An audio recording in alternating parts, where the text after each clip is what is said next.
And remain standing for a moment of silence. I pledge allegiance to the flag of the United States of America, and to the republic for which it stands, one nation, under God, indivisible, with liberty and justice for all.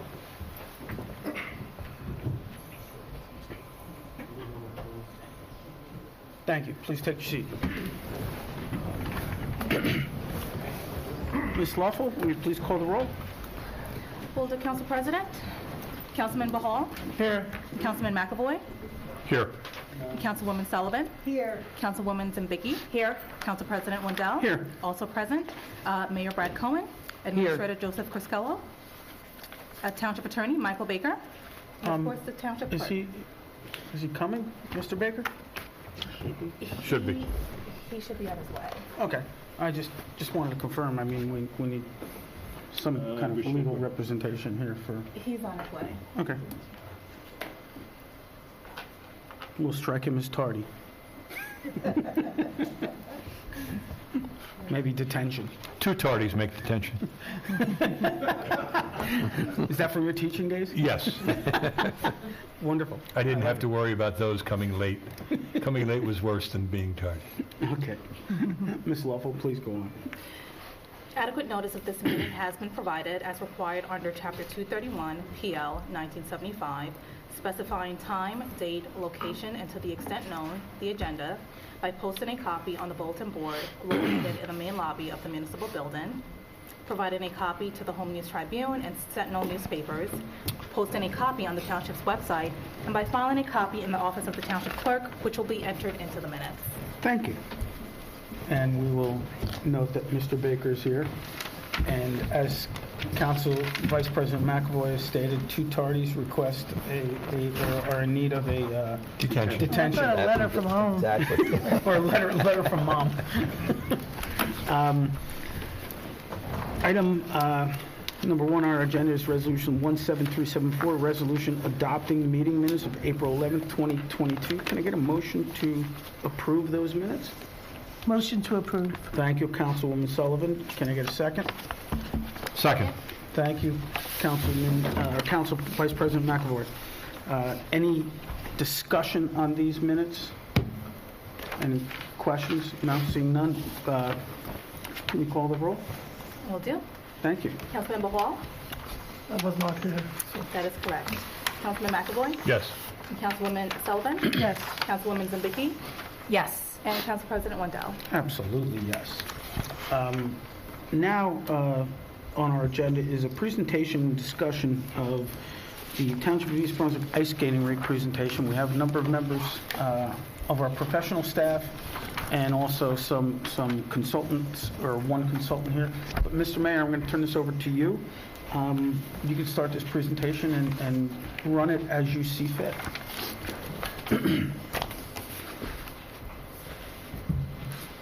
Okay, thank you, Council President. Good evening, everybody. The presentation that we are going to have this evening is a direct result of this Township Council requesting this at the time of the last resolution, which was presented to this board for the architectural plans for a municipal ice rink a few weeks ago.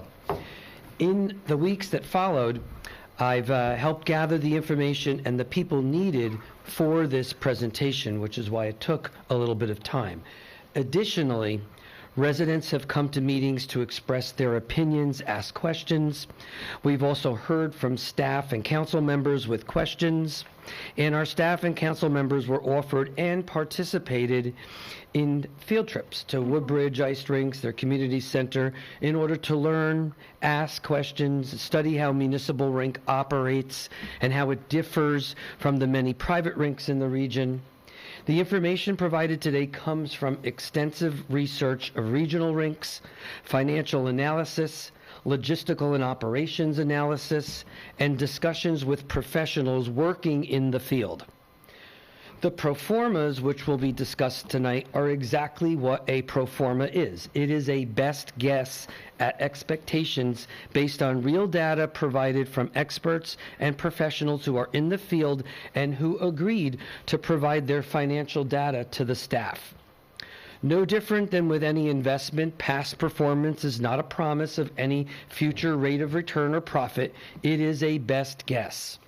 For folks who still remember the discussions and public presentation for Crystal Springs Water Park several decades ago, this is a very similar process.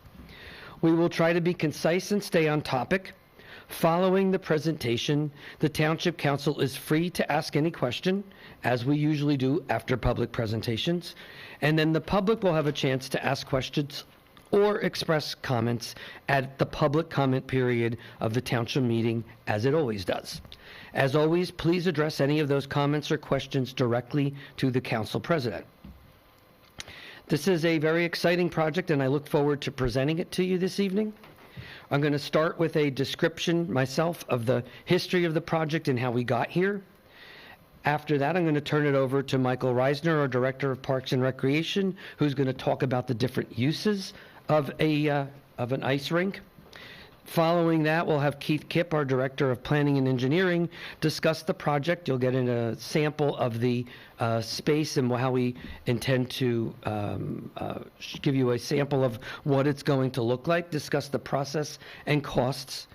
That will be followed by financial information from Angel Albanese, our Township CFO, discuss the pro forma and different ways in which the town is fortunate enough to be in a position to be able to finance this.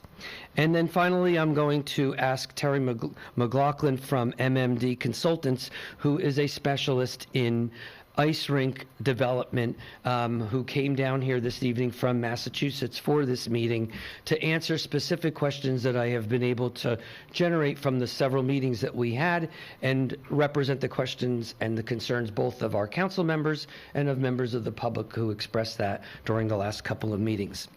So I'm going to get started, and that is with how we got here. As many of you know, 2016, when I ran for office, one of the big themes was redevelopment and the condition of the Route 18 corridor, which had fallen into disrepair after many decades.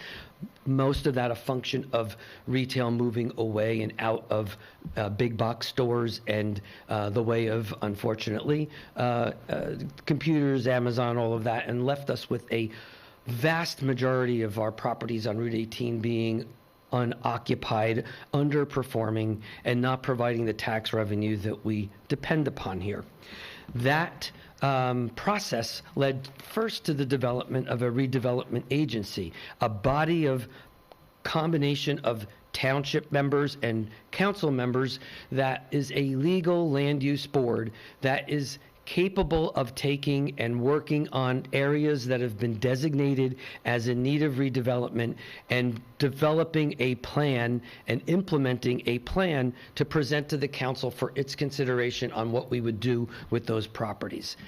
Acting with and for the redevelopment agency was a completely resident committee called the Redevelopment Advisory Committee.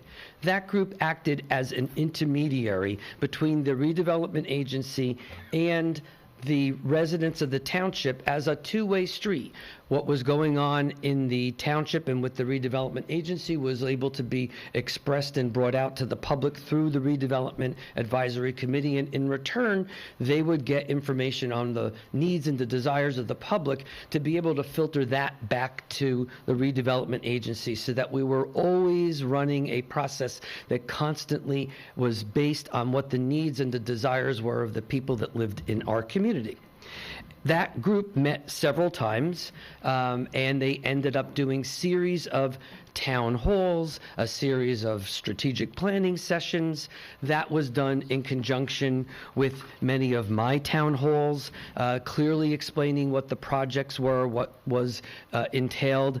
They had YouTube's and media coverage, which was done both through social media and standard media, explaining to the public, drawing upon their desires for what they wanted in those areas, and trying to sift all of that information into what would ultimately be a redevelopment plan for the Route 18 corridor. There was also a lot of interaction with parent blogs, many of whom were involved and interested in hockey as a sport here in Township, something that I had always known because I had a son who was involved in ice hockey, and like many other folks living in East Brunswick, had to do that as travel teams outside of East Brunswick because we didn't have any leagues, any programs here in town. To justify and to hit home on the level of sustained interest, the hockey groups that I was in contact with have recently have been approaching the Board of Education regularly, and as of its last official Board of Education meeting, approved a cooperative with the hockey parents to start an East Brunswick hockey ice team here in the township. Clearly, the public schools have heard from the parents, as I have, and we all have during these last several years when we were talking about the rink, and they are responding to the demand. When we started looking at the projects on Route 18 that we could consider where we would put any of these public facilities, and when the work was done asking the public to give us their responses to the things they need, it was not only questions about where we would put public recreational facilities. We asked them about technology. We asked them about retail, design, dining, transportation, commuter needs, arts, entertainment. All of that information was asked of the public so that as we developed our plans for the Route 18 corridor, it incorporated as many of the things that the township had clearly expressed an interest in here in our plans. But that takes us back to the rink. One of the projects that we were working on first, outside of the Edgeboro project that's already done, many of you know the first big project the redevelopment agency did was the FedEx building that is now out on Edgeboro Road, bringing in about $400,000 in taxes compared to the $40,000 it was paying before redevelopment. But the second project was the project that we're talking about where the ice rink would be located, and that's on the 110 Tices, or for those of you who've lived here most of your lives, the old Wonder Bread factory that sits behind Dick's and Kohl's shopping center. That's about 24 acres of property, and the developer met with the township, and in the process of deciding what type of tax break they would get for building the project on that property, they had to provide several givebacks to the township, among which included site improvements for a public purpose on the 8 acres of property of the 24 that they gave back to the town. So of the 24, they would have to build on about 2/3 of the property. A third was given back to the township. There's a value to the acreage of land. I think Keith will go over that in a couple of minutes. The site improvements that would be put on that piece of property for whatever public building went there was also the responsibility of the developer. That would include all of the water and sewer lines, the stormwater management, the grading of the property, the parking lot. All of that was on the developer. The only thing that the township would be responsible for in that deal would be the building itself. There's $1 to $2 million approximately in just site improvements of that alone. They also, in the project, had to pay for all of the stormwater improvements required on that property. They had to develop a brand-new Renee Road extension, which is the road that goes behind where Cross Point is and will connect into this new project.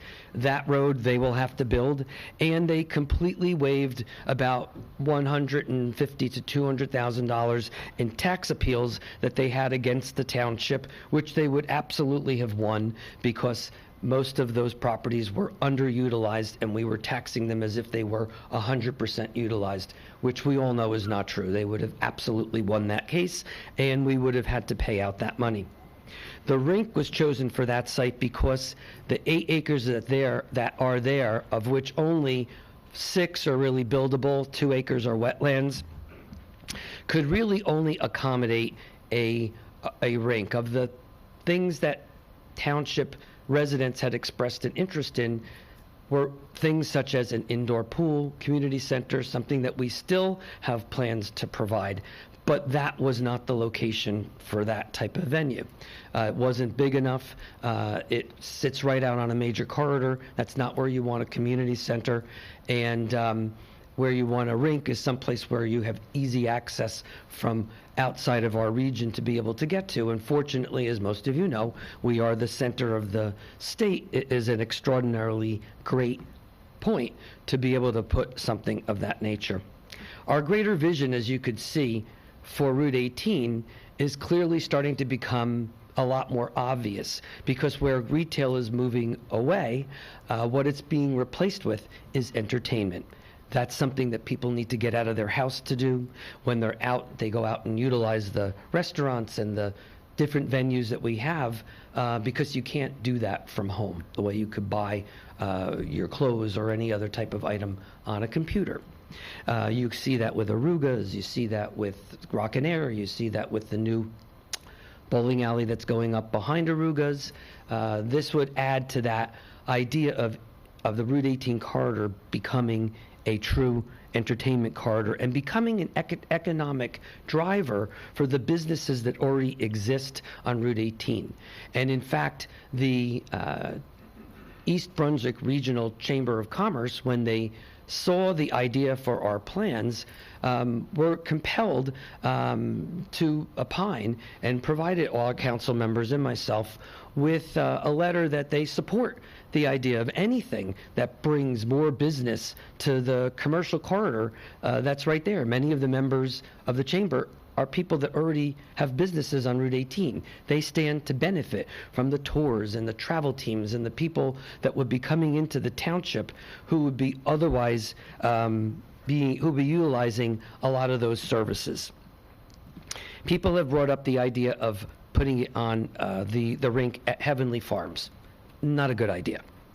First, as I just said, the economic stimulus we want to come to East Brunswick businesses.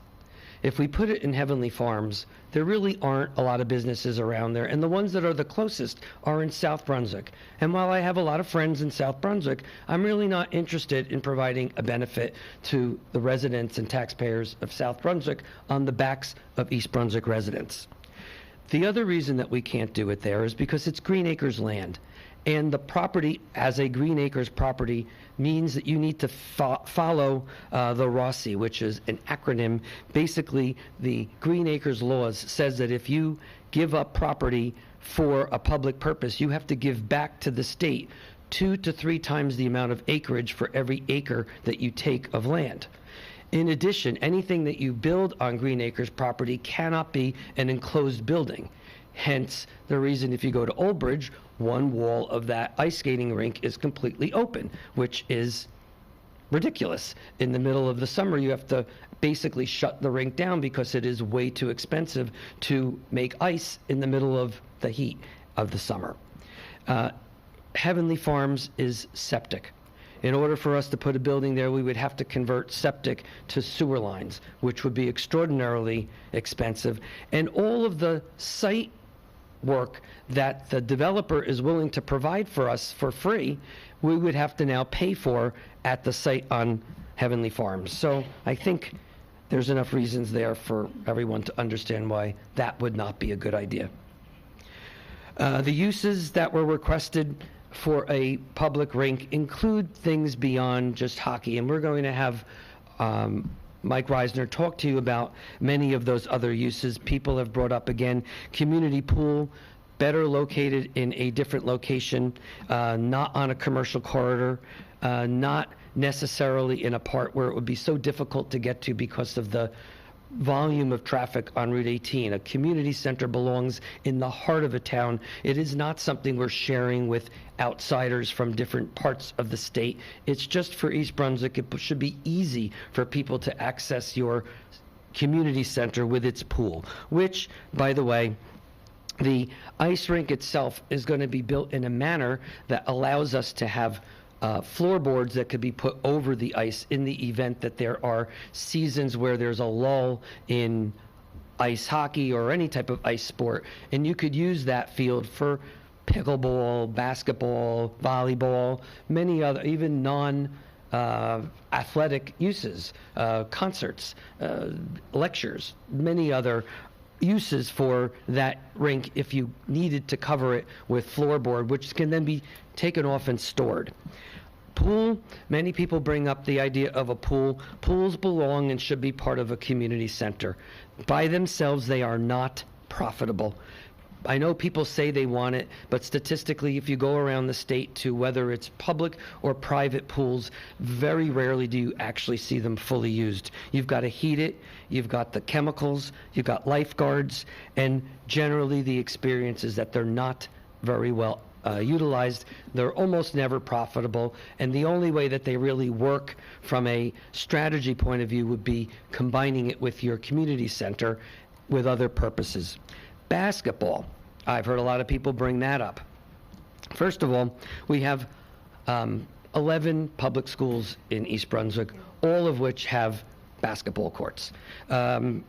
We could easily work with our schools to provide the access for people if they really want indoor basketball. We don't need to incorporate that in a rink just to satisfy the small number of people that would want to use that. And if we did use floorboards, the bottom line is that you could actually have basketball in the rink, and there's a multi-purpose room in the rink that's going to be designed to have a basketball court anyway. I think we have the capacity in town to utilize this rink and the inventory that we have in town before building specialized units just for basketball.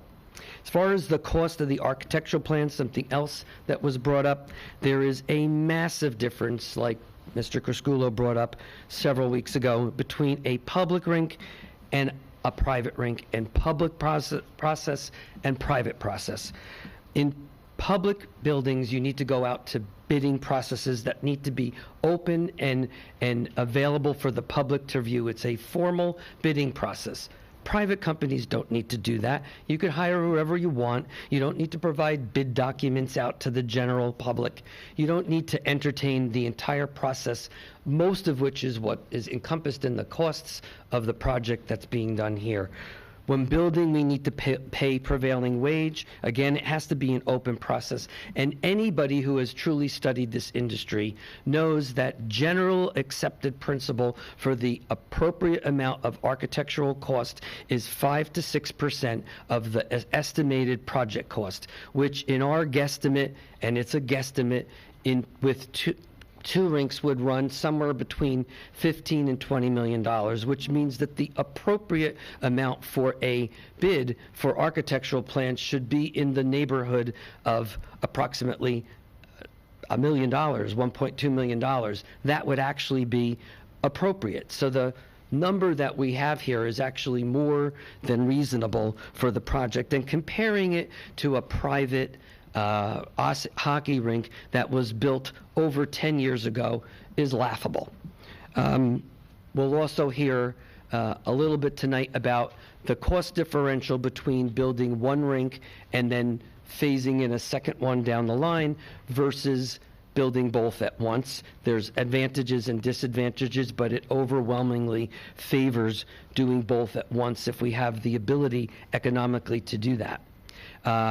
Keith will also talk about the logistics of that phasing process, and Angel a little bit about the financing part. The last thing that people had asked also about was about referendums.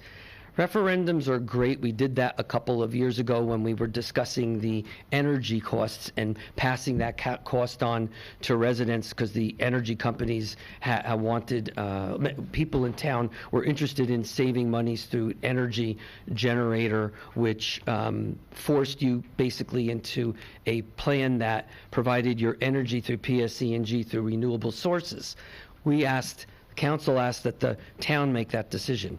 But the reality is that we have a lot of programs in town that not everybody utilizes. If we put out the public referendum building a senior center, most people aren't seniors. Does that mean we shouldn't have one? Should we not have schools because there's people that don't use schools, or football programs because my son didn't play football and I'm not in the schools any longer, so why should I pay for that? A public library? Well, a lot of people think you could get all the information you need on a cell phone. I don't want my tax dollars going to a library. That's not how we make decisions in a township about the projects that we want to do and provide for residents. We do the process that we did, which was we go out to the public, we assess their opinion, we look at the data, we act on opportunities that fall our way, which was exactly what happened with this rink, and the property and the location of it lent itself best to this project at this time. Not the number one thing that people wanted, which was the community center. That, again, is part of our redevelopment plans and will be something that we look to do in the future, but it's not the right project for that site. And so what I'm going to do now is turn the program over to Mike Reisner, who's going to talk about the uses that we plan on providing with this public rink. Thank you, Michael. Mr. Mayor, thank you. Thank you for your presentation. How you doing, Mike? Good evening, folks. How you doing? Good to see you. It's been a while. Yeah. It's good to see everybody in person. Can you hear me? Yeah. Yeah, we got you. Can we dim the lights or? See that? Oh, it's getting brighter. Okay. Give the bulb a chance. Everybody see that? So we have the just a brief introduction of the initial draft plan of the potential rink behind me as we speak about programming or development programs in a municipal rink. There's no doubt a significant source of programming revenue would be ice hockey. Youth leagues, in particular a in-house recreational league and team, we believe would be the foundation of creating an ice hockey program in East Brunswick. Beyond that, travel teams, junior teams, additional leagues. We've actually been in contact with the New Jersey Youth Hockey League and the Eastern Hockey League as well in terms of what it would involve in creating a team beyond our recreational in-house teams as well. We've also been contacted by some folks, for example, a team from Somerset who recently lost a rink for them to call home, and we've been talking to them about the potential or the possibility of all of the different programming they would bring forth with them into a rink in East Brunswick. Not necessarily them, but it is a significant source of revenue and programming as well. Potentially East Brunswick High School and middle school teams, public and private school rentals goes along with that, and competition and practice. Men's and women's adult leagues are very popular around the country. Hockey programs, summer camps, and programs during the summer are also very popular. One thing of note also that we recently researched, USA Hockey states that girls hockey is among the fastest growing youth sports in the United States. Over the past 10 years, girls and women's hockey participation has grown by 34%, according to the U.S. Hockey Organization. And this was definitely supported by some recent visits to some local rinks. In particular, we visited the rink in Woodbridge. Lots of girls on the rinks, which, as a father having a daughter who was an athlete, was good to see. Partner programs with New York Rangers and New Jersey Devils. There's lots of programming that they provide and support to grow the sport of hockey, and a lot of local rinks have a partnership with them as well. Learn to skate programs can definitely be a groundwork to hockey, but also figure skating or a lifelong activity, which is something that I wish I had done as a kid because I'm terrible at ice skating. Curling, those of us who watched the Olympics recently, not necessarily for skaters, which is kind of a cool opportunity for people who necessarily can't skate, but it's an interesting opportunity to provide curling opportunities within an ice rink. And open public skate, which is locally popular at various particular local rinks that we visited within New Jersey. Skating programs for persons with disabilities, Special Olympics, and there's also some examples of the Wounded Warrior Project, ice rinks working with them and providing opportunities for some of our veterans who may be disabled. You'll see behind me the potential of 2 sheets of ice. There's lots of bonuses to having two sheets of ice. They can accommodate tournaments, multiple teams at the same time. public skate and ice hockey simultaneously, and the potential to generate more revenue, as ice time is where revenue is particularly generated within ice rinks, municipal ice rinks. As the mayor alluded to, this would also permit a flexible space with the potential to turn one rink into a multi-purpose turf and/or a court surface. We would choose a concrete subsurface so that this would be possible. There are systems in place where you can put in artificial turf and/or court surfaces for a sport like basketball, so that one of them during the off-season can be utilized by different sports indoors, which I think is a good option to have. There's also in the plan behind me a design for a multi-purpose area, and the hope would be that we would potentially be able to manage this design into a full court basketball size area. Currently it's about 3/4 size, to permit such sports as basketball, volleyball, indoor pickleball, fitness programs, indoor soccer. There's a sport called futsal, which is very popular, and potentially some off-season ice hockey conditioning. Some of the folks we spoke to said that an area to work out for some of the teams was very attractive. We run, the recreation department runs a lot of day camps, and during the summer we would definitely use this facility for field trips, the Days of Recreation program for kids with special needs. We would definitely utilize this exclusively many times during the summer. Also in the plan behind me on the screen is an area for food concessions, skate sharpening and skate rental area, and there's also party rooms, which could also be used for, in addition to the multi-purpose area that we just spoke to, for parties, as well as the ice skating as well.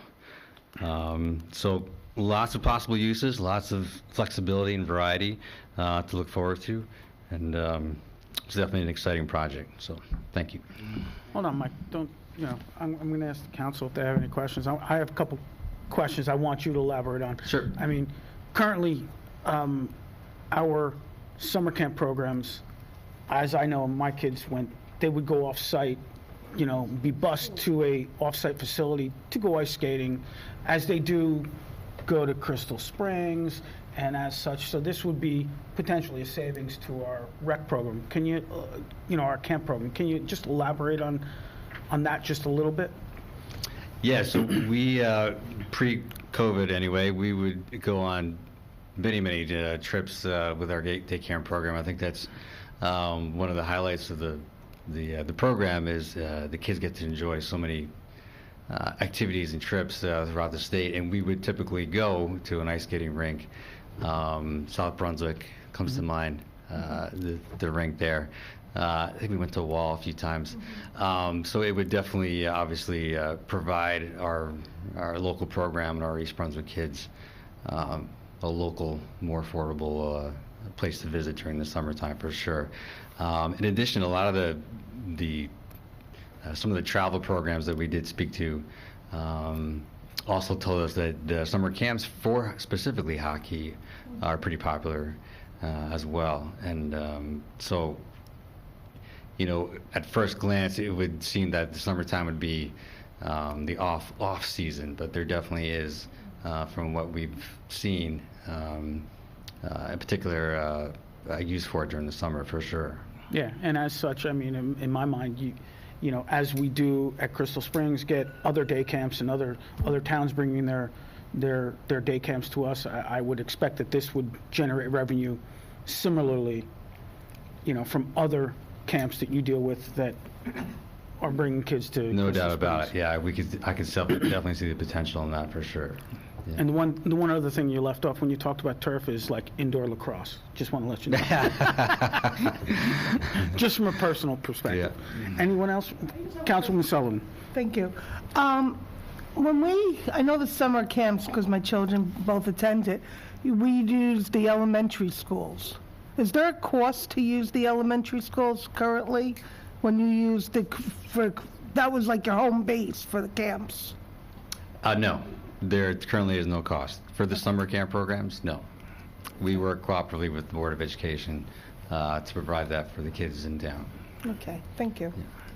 Anyone else on council? Yes, Councilwoman Zabicki. I just have to say that one thing, when we did the tour of the Woodbridge ice skating rinks, we were in 2 different locations. There's one on one side of the street, one on the other. There were literally hundreds of kids on the ice skating rink when we went. And just one thing that I thought that struck me, because we've heard a lot from the community about having a pool. There were 2 swimming pools. The one swimming pool, there wasn't a single person in it, and we were there 3 hours. And the other swimming pool, I think there were 4 people in the pool the entire time that we walked around. So I thought that was something that really resonated with me. Definitely was not utilized at all, and literally hundreds of kids on the ice skating rinks at Woodbridge. Yeah. Thank you. Anyone else on Councilman? Thank you, Mr. Reisner. Coming out this evening, in your professional opinion, if you were seated up here on the dais, would you want to start off with one rink and build the second one later, or should we build both rinks now? Both rinks now. Thank you. Council President, thank you. Thank you. All right. Go ahead, Councilman Bahal. Mike, as for now, you said the room is, multipurpose room is only 3/4, so there is a room to build the full size? Yeah, right now, it's about a 3/4 size full court gym for basketball Or any other sport? reasons. My hope is that we can squeeze a full court size gymnasium so that it can be used for Would love to have full size. that purpose, yeah. In talking to Keith Kipp, our Director of Planning Engineering, we think it can be done. We just have to revisit that idea. That's the definite goal, my goal anyway. And Thank you. just to your point, what is a 3/4 size compared to a full size? A collegiate court is about 84 feet by 50. So I don't know off the top of my head, Keith, but I think we're at like 70 feet by What are our 50. standard, what do you see our elementary schools are at? They're not collegiate. No. No, they're much smaller, Much smaller, yeah. so they're probably similar to the size of this. Probably similar, yes, sir, yeah. So, I mean, we're getting a basketball court potentially that our youth are playing on currently. So, goal is to make it a full-size court. yeah. So I'm just want to put it into perspective. That's the goal, yeah.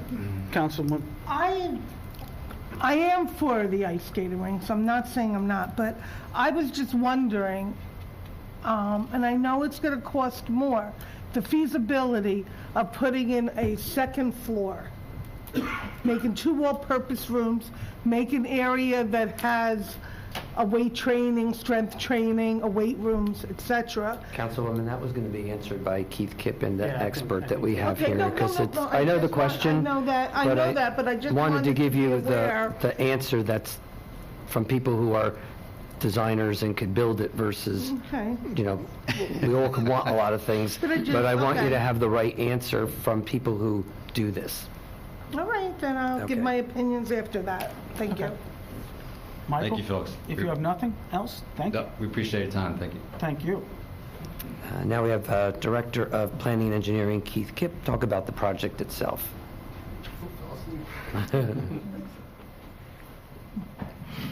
Thanks for being here tonight, Keith. No problem. Thank you for having me. I'm not going to spend too much time on this floor plan, as I went over it prior to this. A couple things I do want to add. Based on, after our tours, one of the things that I think we had over-designed was we had a lot of extra space for bleachers, more than we're going to need. And speaking to Woodbridge and the folks that run that, I would go as far as to say we have double the space that we need on both. So that works well into what we were talking about with using a multi-purpose, some kind of a field turf or something along those lines, because what we can do is eliminate a substantial portion of the bleachers on the upper rink, right, and that would give us somewhere to store, whether it's a floor, a turf, or whatever. But I do think both rinks are going to be a concrete slab, so that makes us extremely flexible with that space. Then the other thing that brings us to is if we reduce the amount of bleachers, that reduces the amount of bathroom facilities that we have, which, as you can see, we have a lot in this. And that would lead to get us the space that we need to get a full-size basketball court. But I do want to emphasize, while it's a full-size basketball court, it's not a full-size basketball court with stands and bleachers. But it is enough to have proper buffers where the athletes can play safely. Other than that, I think that's all I really have to say with the floor plan. Joe, could you go to the next slide? So it wouldn't be a spectator Right. basketball court. It would be a practice or a game court or something else like that. But, you know, if you wanted to have a game or a venue where you needed spectators, that's not the space. Yes. Yeah, I mean, you can have enough for the parents to stand along the walls, but it's really not suitable for anything beyond that. What this is a site plan that we've developed with the parcel that was donated to the town. And this was the plan which took us over a year to get DEP to approve. If you look, the gray area is the parking lot, and you can see sort of a hatched area that runs through the center of that. That's a wetlands that we needed approval to fill, which we do now have approval. That being said, that parcel, as the mayor had alluded to, it's about Can you 7 orient acres. people a little bit, just to give them, you know, the parcel to the right is where Lowe's and Right, the gym is right over there. Used to be LA Fitness. right. That's where Is in the upper right-hand corner, and then Lowe's is down beneath that. Right. And then you'll see there's a roundabout, and then that's off the Renee Road extension that's to be built. So if you can imagine, go straight o'clock, 12 o'clock straight through that circle, that'll get you to Tice's Lane, and that's going through the heart of the 110 Tice's Garden Homes development. But if you go to the left, that'll bring you around on a new Renee Road connector road that'll tie right into Renee Road. So that'll line from Renee Road, come around a curve, go right through. You'll hit a roundabout where you can go to the south to get to the parking lot for this facility. The north would get you into the clubhouse for the 110 Tice's facility. And continuing forward would get you through to Kohl's and Dick's and Lowe's. Route 18. Then Route 18, directly to Route 18. So the mayor had alluded to when this parcel was purchased, and it was in 2004, the cost per acre was about $530,000. So if you assume that we're building on 7 acres I utilize instead of the full 8, at that rate, that's about $3.7 million. Also included in that is that the road that we're looking at that they're going to build will be dedicated to the township, and that's a net of about 2 acres for that roadway that they, again, don't have the value to build on, so that's going to be dedicated to the township as well. With that said, the site work you're looking at, which is curbs all around the parking lot, the pavement, landscape islands with lighting, and there's an underground storm drainage facility designed to go underneath the pavement on the north portion, and that eventually has an overflow that leads to the detention basin to the left. What you see behind it, the green area, is a grass area that we kept relatively flat. It's got a couple storm sewers, but that would allow us access to the back of the facility in a relatively flat manner. There are retaining walls that go up against the Lowe's site. And there's also retaining walls that go up against the other side to keep us out of that detention basin. So again, this is the site plan with 2 rinks, 2 ice skating rinks. We have a site plan design with the one, but this is the one that we prefer due to the economics of scale.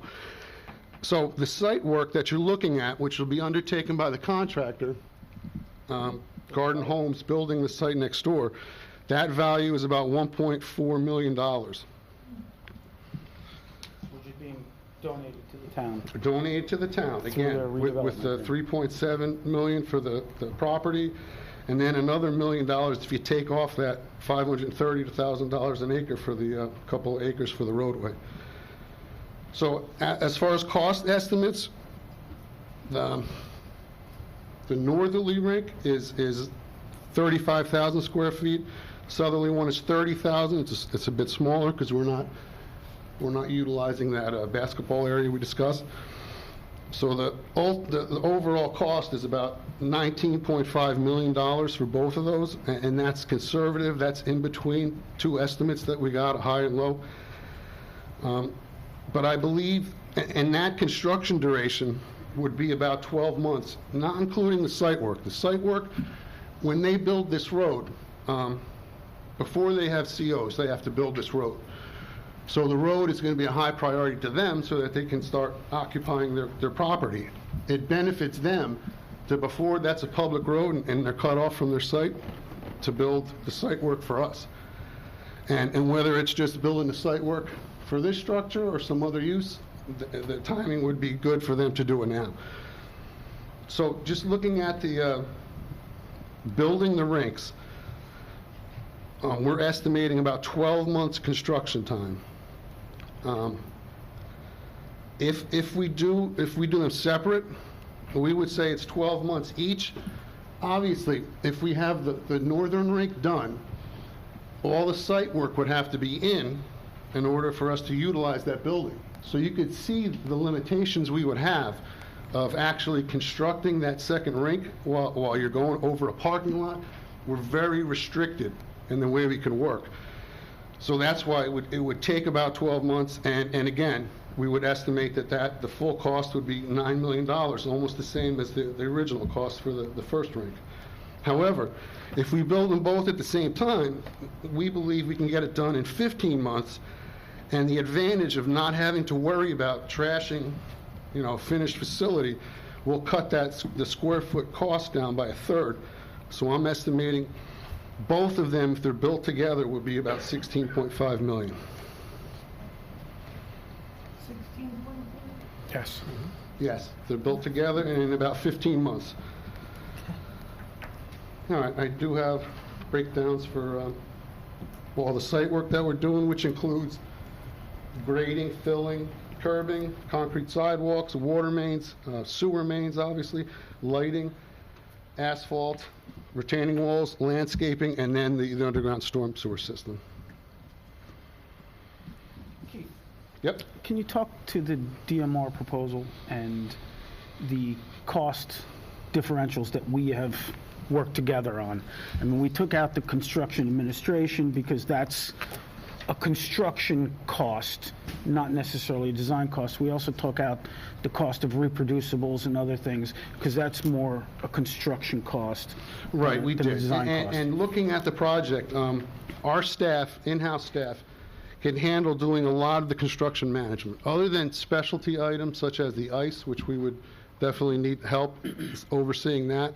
Our staff has done most of the buildings in town. We've done Crystal Springs, we've done the Community Arts Center, the police range, recently our Public Works building. So that's why we took a huge chunk off of their construction management and also reproducibles. As we mentioned, we could go digital with almost all this stuff, and we could assist at our facility too with making prints. You can produce the reproducibles in our in-house site rather than paying their third party or whomever. Exactly. And that was when we had the original contract. We looked at it, what this council was given, and that's when we had the discussions and, decided to go back and do a little more research and talk about it. Sure. And, we saw that these things were savings that could be achieved by, don't get me wrong, the construction administration, the reproducibles are costs that we're still going to see, but not to that extent because your department, as well as maybe other third parties, are going to be able to make that far more economical. Absolutely. Yes, exactly. All right, and one other point. Mr. Mayor wanted to say something on that. I'll finish, and then I had a question. Okay. All right, one other point. When I had said initial upfront costs for building them both separately, these numbers, the square footage prices for right now, if we were to build the one for 10.5 and then come back for that second one, those prices are liable to go way up. If we're 2 years down the road, with inflation, with everything, those costs could go substantially higher than that if we wait. I just wanted to mention that. Agreed. I mean, being in the development industry, we've seen dramatic increases over the past several years. So, Mr. Mayor? Yeah, I just wanted you to get a chance to address the councilwoman's issue about the second floor with other uses, because I sure. think you were in a better position to answer that than... Yeah, we did Right. look at it, and again, any of the costs that we're looking at going into this we have reduced to a square foot cost. In the front, where we're going to have the raised ceiling, because for the basketball court, that's really not suitable to put a second level. But what I did notice in Woodbridge, and what I do think is a good idea, is the potential of putting a track or something all the way around one of the courts, the second floor. But with that being said, that the cost averaging out the square footage is going to be about $3.4 million. And to access that, it would have to be ADA accessible, so it would have to have at least one elevator, and the expense and there's a lot of expense and timing with that. And we do have the mezzanine currently in our design for seating, correct? We do. We have mezzanines above both locker rooms, which Right. is flex space. Again, if you look at this, you can see that the footprint we're kind of locked into. We can't go much bigger, and we can't go much smaller. But we are flexible with the design as far as where we've allotted the space. Right, but from an ADA perspective, just because we have mezzanine space for seating does not require us to have No, because ADA access. the other seating would have ADA Right. access, where if we had a second level, we're not If we had a providing second, them if we access. had just even a track, we have to have elevator access to that Yes. level. Mhm. Yeah, Which I understand all that. go ahead, Councilwoman. I know there was a lot of people at the Woodbridge when we were there, they were trying out, and I was amazed how many people were trying out from Brooklyn, Staten Island, and Philadelphia area. So it wasn't just the local people, and I want to give something to our locals here. Not everyone partakes, and it's not, I have been very active in the chamber. I worked very hard to get all those businesses. I give them kudos, I put things on Facebook, I go to their events. So no one really works harder than I do, but I wanted, when I took the oath of office, I said I will make sure I work for all the residents. And residents have reached out to me and said, what are we getting from this? The business community is getting wonderful things. The people that are playing hockey, I'm not saying I don't want the rinks. I just want to bring something back for the residents. Even though it might cost a little bit more now, it'll definitely help us in the future, and it'll definitely give the residents an extra quality of life. Any questions from any other council members for? Yes. So one of the things that I'm hearing is a difference that we looked at a month ago, that there is more flexible space with this, right? We're having the concrete floors, correct? Mm-hmm. So there will be more flexible space. We will be able to take one rink and use it perhaps in the summertime for other purposes. So I just Yes, want to make sure I'm clear absolutely. that that's this new, right? Yes, Okay. that's what we've looked at. How much are those flexible floors, and what is the maintenance and the years that it'll last? I don't have estimates on that, but I mean, there is a field turf product similar to our turf fields that we could use indoors. And I'm sure without the UV, it would last Was a lot that longer. similar to what they were using at Woodbridge, those They flexible did where have they a patch brought of that, down yeah, the, field okay. turf. It was field turf, right, Mike? Yeah, so We it do was the have actual an thing. ice rink professional here that may be able to give us Okay. some All right, you no, know, I just insight on wanted that, to, you know. as to the durable life of these products. Yeah, I do think the advantage that it's going to be indoors, that field turf would last a lot longer. The UV wouldn't be killing it. Right. Yeah, it's the weather that ruins turf fields. It's the UV rays from the sun, the heaving with rain, heaving and thawing, But I and just so on. thought, like, because you're But- taking it and putting it down, you're taking it, so you're No, not it- just leaving it, right? No, it rolls up in a tight fashion. Right, Yeah. no, I know that, okay. Any other council questions for Mr. Kipp? Seeing none? Keith, thank you. Thank you. Thank Mr. you. Mayor? Yeah, next we have our CFO, Angel Albanese, who's going to talk about the financials, which I know is an important issue to most people and council members. Thank you, Mayor Cohen. Mr. President, members of council, pleasure to be here this evening. I'm going to talk about the financial analysis related to the operations of the ice rink and also the financing of building the ice rink.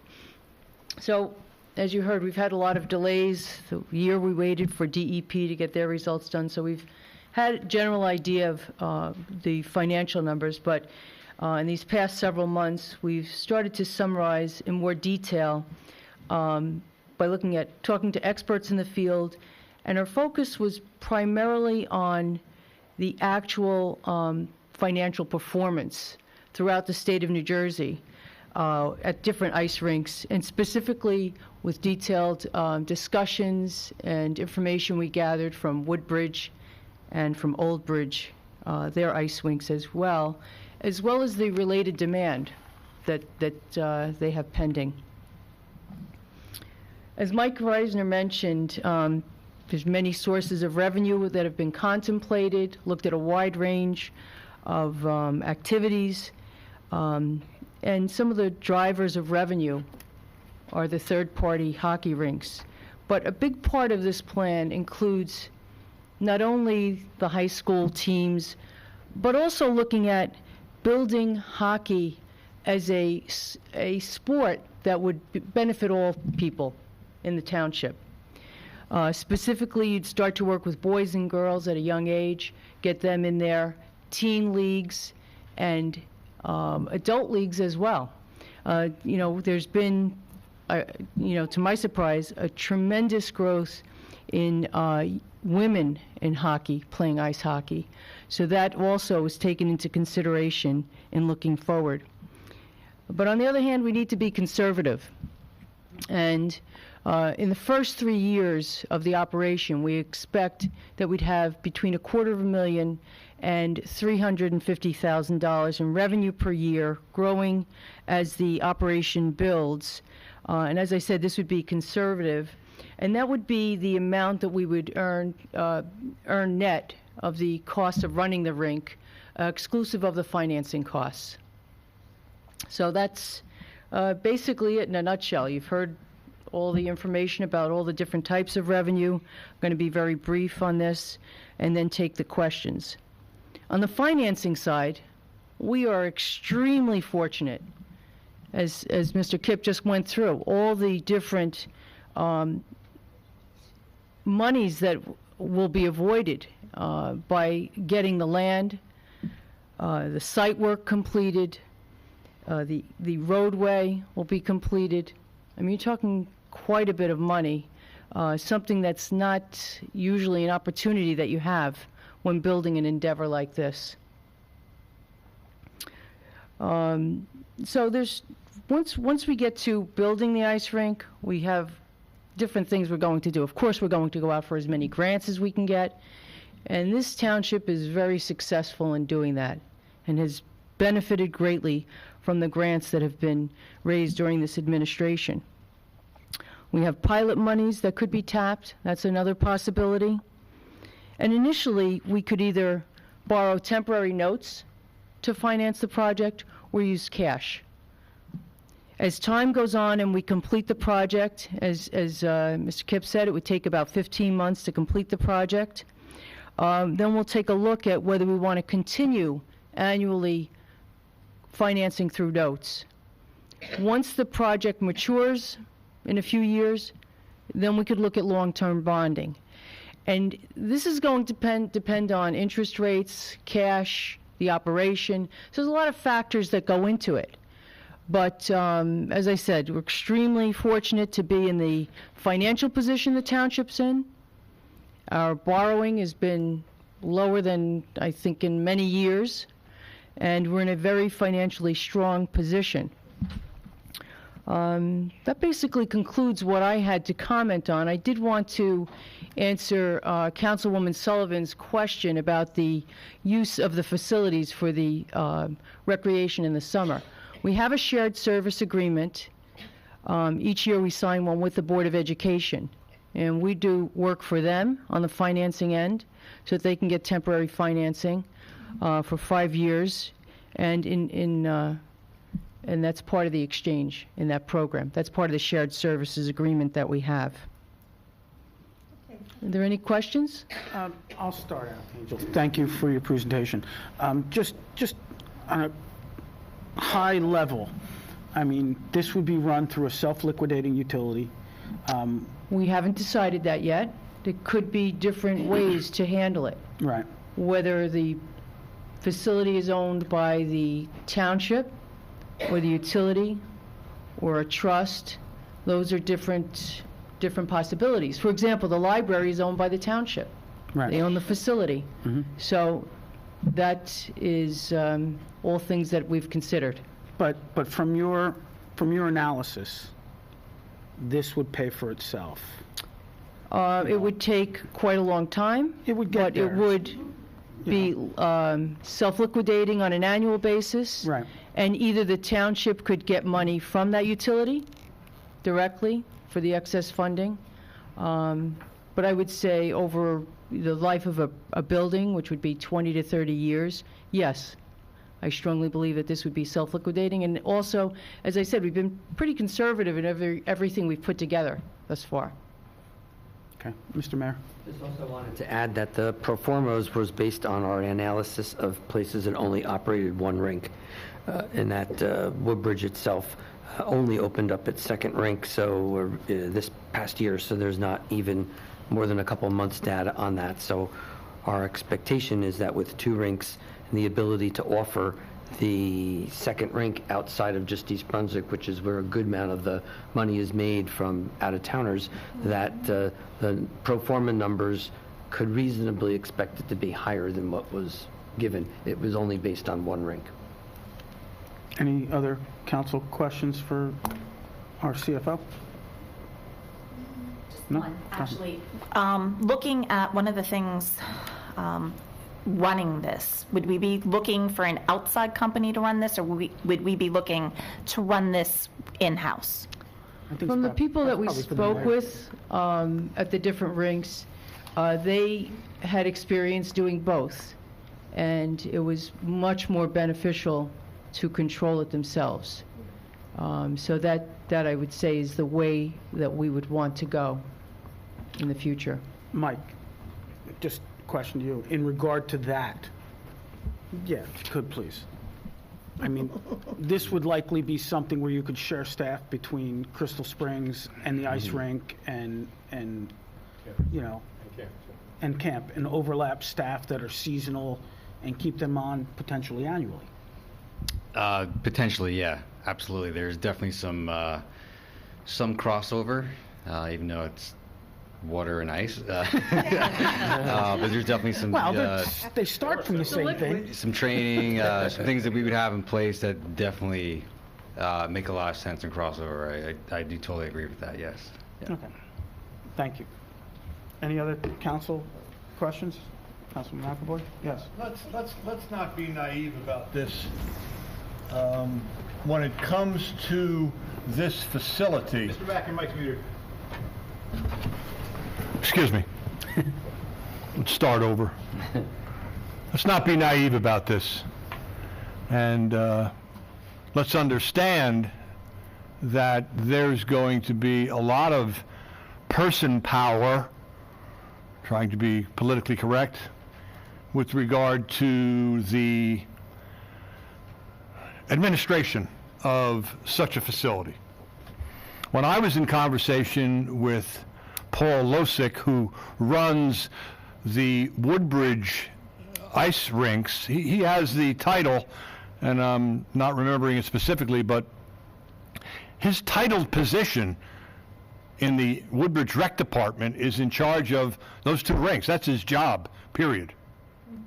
What he said to me was alarming. He said, Mac, that's the informal Kevin McAvoy, he said, Mac, when you begin this project and the 15 months is over and we're ready to go, and Mike has his assistant who's running the show, the first 2 years you'll be lucky to break even.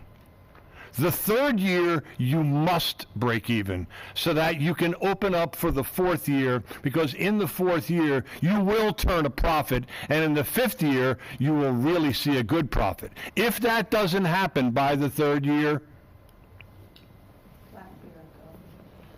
we'll be in a little bit of trouble. But that's what Paul said to me on paper. And we're still on paper here.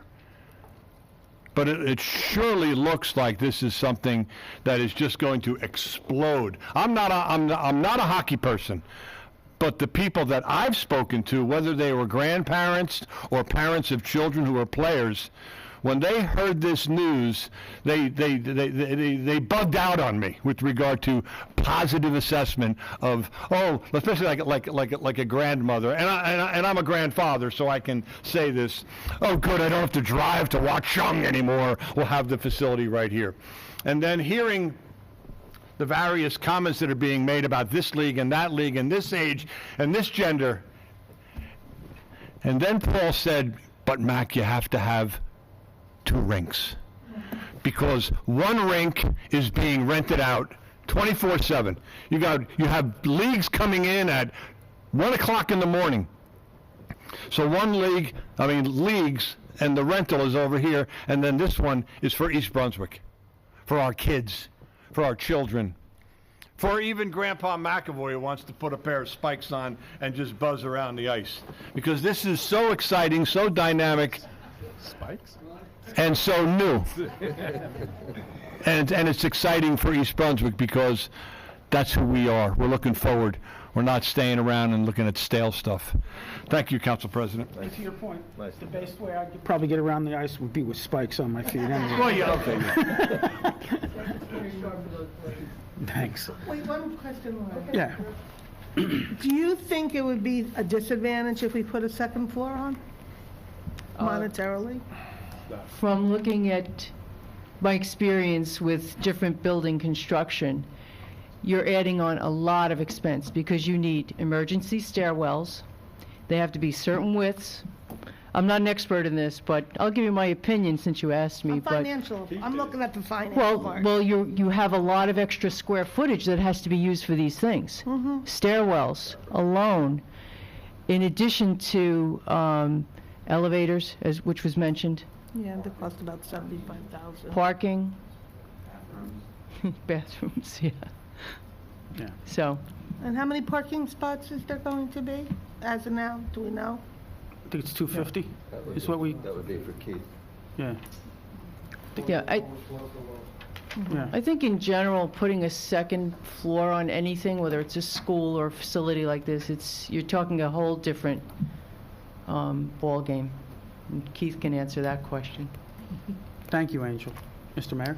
Yeah, and finally, I wanted to introduce to the community Terry McLaughlin. He's from the MMD Consultants out of Massachusetts, who came here today to act as an expert on ice rinks because, frankly, there's just not that many of them in the country. And we didn't want to have the architect who is being contemplated this evening here speaking to you because I thought that was a little bit of a conflict of interest to have him speak on behalf of a resolution that awards a contract to him. So we brought in Terry, who I will also admit is the expert that both people who submitted contracts was utilizing, because as I mentioned earlier, there just aren't that many people in the country with that level of expertise. But he did come down from Massachusetts, and I asked him to come here so that we can go over some of the questions based on the last couple of meetings that I knew were in the public's concern, council members' concern, staff members' concern. So I'm going to introduce him to everybody and ask him to come forward. Thanks, Terry. Terry, thanks for coming. It definitely looks like the message.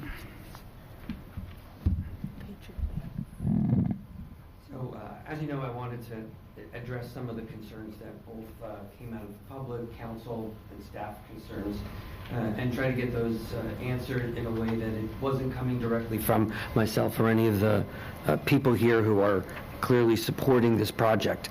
The first question was, is hockey actually a growing sport, and what type of trends are you seeing not only in the sport, but in particularly our region? Again, thank you for having me tonight.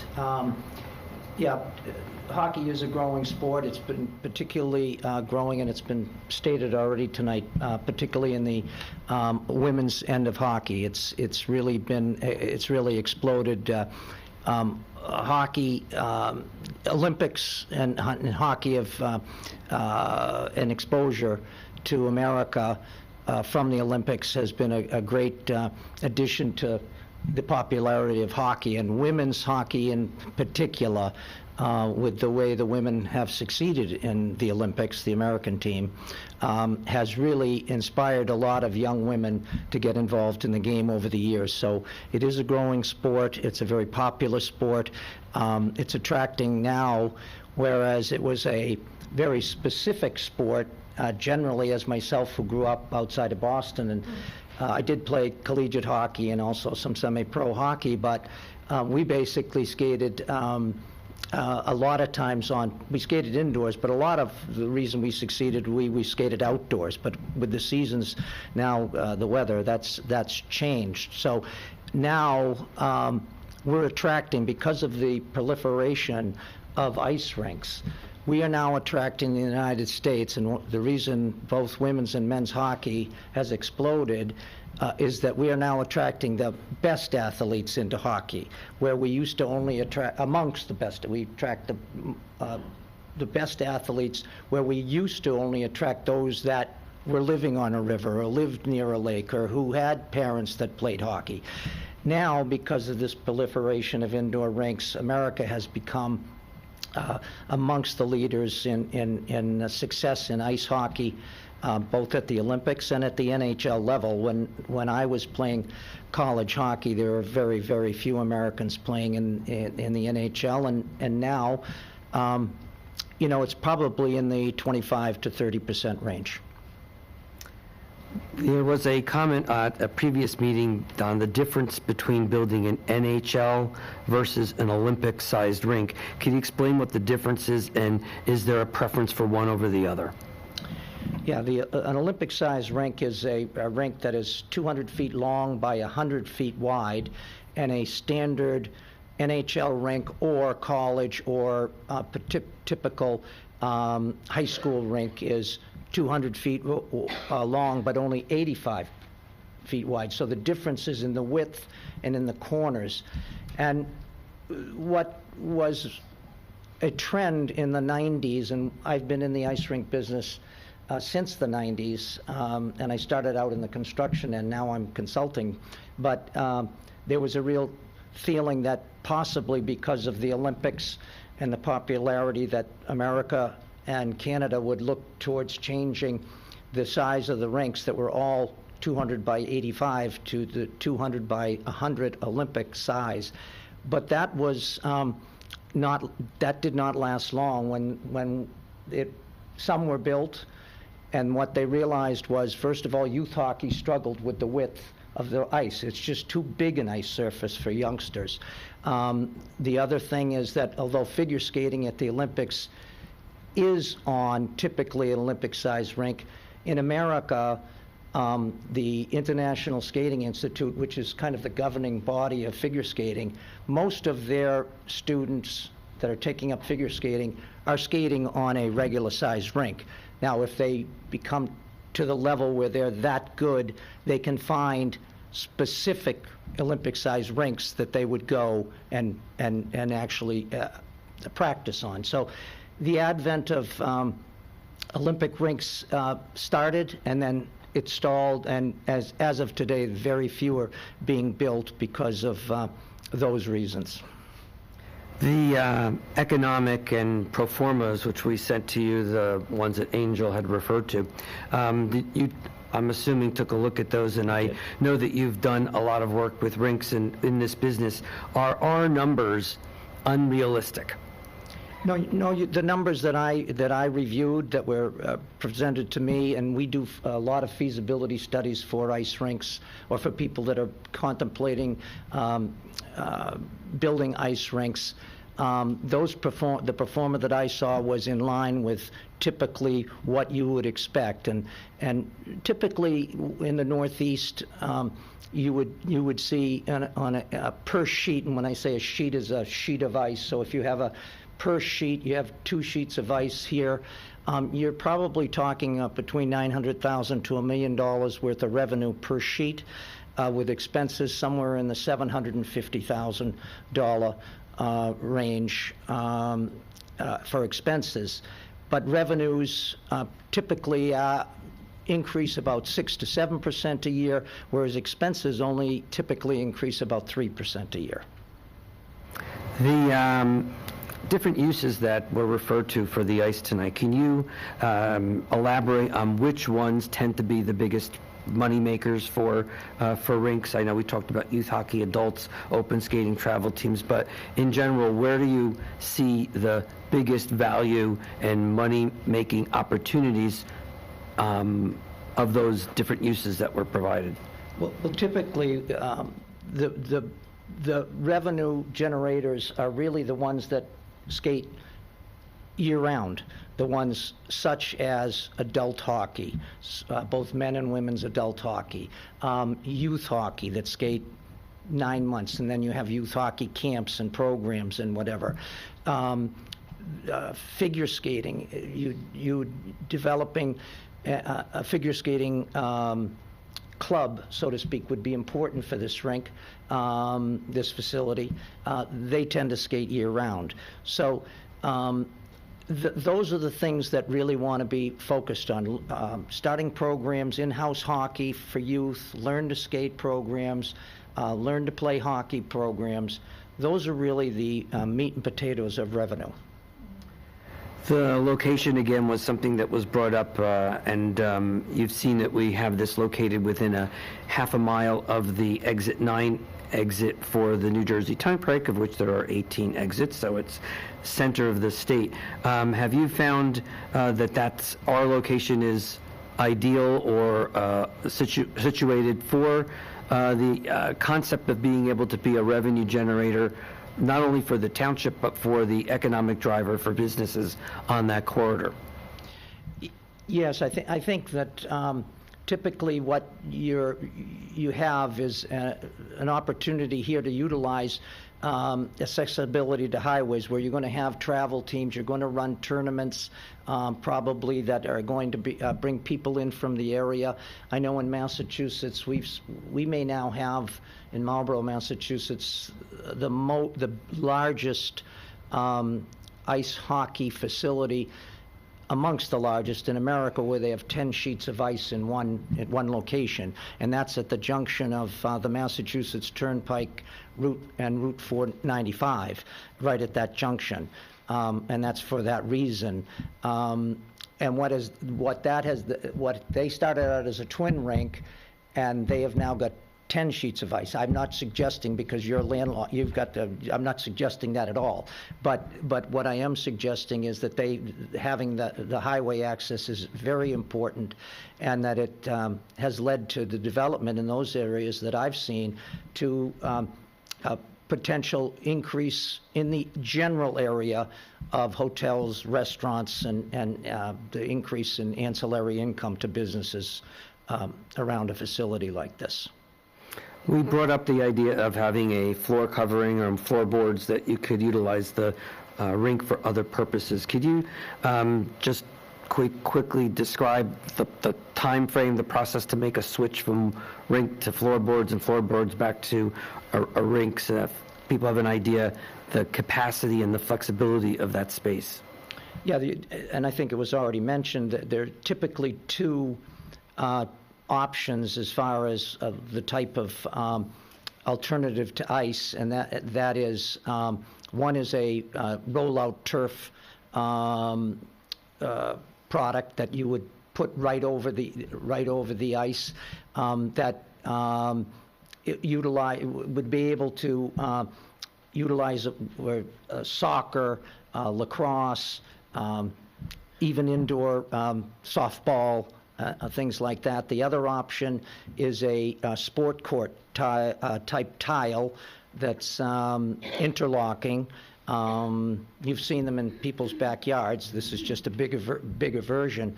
And again, it allows for, again, you'd have roller hockey, you'd have other, and the same sports, for lacrosse. Everybody can play on the tile as well.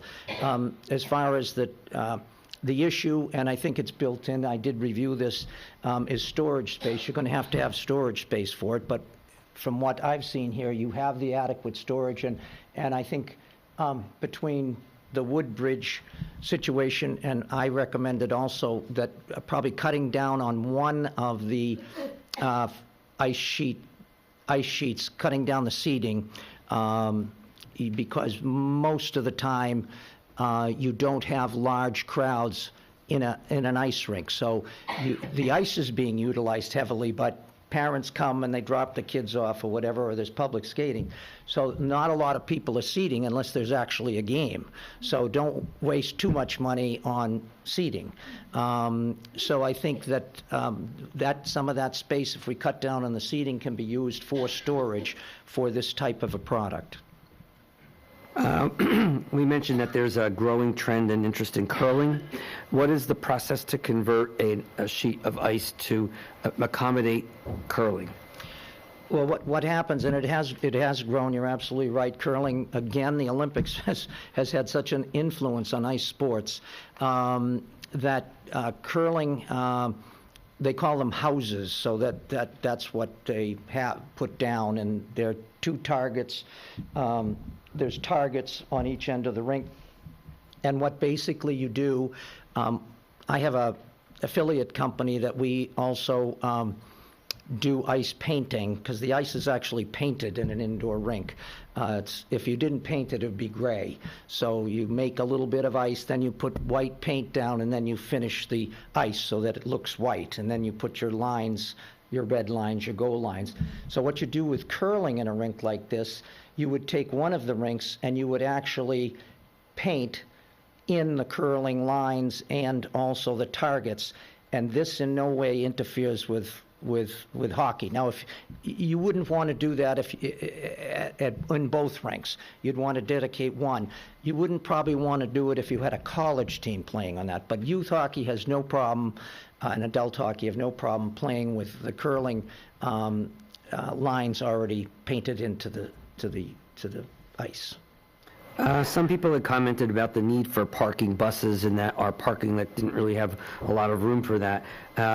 While we've accounted for drop-off and pickup space for parking in arrangement, which we would probably do with Lowe's for the side of their parking deck, that parking lot that isn't utilized that much, is this a big concern for the vast number of uses that the rink would be used for? No, I don't think it's a major concern. I think that obviously if you're running a high school tournaments, you're going to have buses typically that would bring teams to the facility. But typically, in today's world of hockey, everybody is driven either by their parents or their adults driving their own car with their hockey equipment with them. So buses have become kind of an obsolete issue with ice rinks, as long as you have a spot, where I think you just indicated you do, where you have a spot where you can park those buses that don't interfere with traffic and whatever. Great. Thank you. The other, maybe if you don't feel you need to add, but again, disadvantages and advantages of building both rinks at once versus doing one at a time, in your estimate. Is there anything you want to add besides what we've already mentioned tonight? No, I think it was well stated that it's an economic issue. To remobilize, to build a second sheet at a later date is expensive. The cost of materials is going to go up significantly every year. We're in a very, at a point where if you can do it now, and it looks like the pro forma from what you've put together justifies it, then I would again recommend that you go with the 2 sheets of ice. Some council members and people in the public have mentioned have a mention about the need for community centers. Could you comment at all about, is there a point of trying to put too many things in one building? Yeah, there is, and as I respect the councilwoman's concern and her dedication to her constituencies, we did a rink. We're involved in the rink, and I was brought up in the construction business, but I don't do any construction. I'm a designer now and a consultant to designing things. I'm not a builder anymore, but we were involved in the design of an ice rink complex in Hyannis, Mass, which was the John F. Kennedy Memorial, which was always an outside rink and whatever. And the town of Barnstable, and this is now probably 10 years ago, the town of Barnstable combined 2 rinks with a community center, and including basketball and a real significant expenditure. And what they found, it was just not the right combination. They really regretted, and it was not our advice that they do this. This is what they went and did. What they found was that they would have much rather have built the community center in a different location, and it tends to attract different interests. And I think that you'll find here for this ice rink, you'll find that the community, you'll get a lot of people that didn't think they were going to go to this rink that will go, and the community will be well served, and some of the constituents will find the exercise opportunities there that they weren't expecting. Finally, could you just make a comment about the difference between municipal or government-owned rinks versus private rinks in the form or in relation to their goals, motivation, financial needs, in general? Well, to my experience and being in this ice rink industry for over 20 years has been that, and the way my business has grown successfully is that initially when I started my business in the 90s, it was before the energy crisis, and a lot of for-profit ice rinks were being built because people thought they could make lots of money at ice rinks. What has happened is that those days of private enterprise trying to make a sort of a killing at an ice rink, they've realized that ice rinks are not as profitable for them personally in a for-profit operation. And now my business has now, since that period of time, over the last 15 years, I almost deal exclusively with municipalities, colleges, and private schools who are trying to provide their constituents with ice rinks that are well-run and that are not for profit but are really for the people, and that the goal is to break even or make a small profit. In some cases, I've been involved in projects that actually we were involved with one in Nashua, New Hampshire, with the city of Nashua, where they actually made enough money to contribute back to the rec department to support whatever the rec department, take a certain percentage of their profits. Not huge money, but it's something. And we're able to contribute back to the rec department every year a certain amount of money. So the difference is, like everybody would knows the word profit versus nonprofit. Nonprofit doesn't mean you're going to lose money by any means, but it means that your goal is to help the people, not really make money. Those are the questions that I gleaned from most of everyone's discussions, but clearly if there's others. Thanks. Any questions? Yeah, Councilwoman? 2 things, Mr. McLaughlin. You said, how long does it take to convert the floor? You told us what the floors were. Okay. You didn't tell us what the convertibility time was. Okay.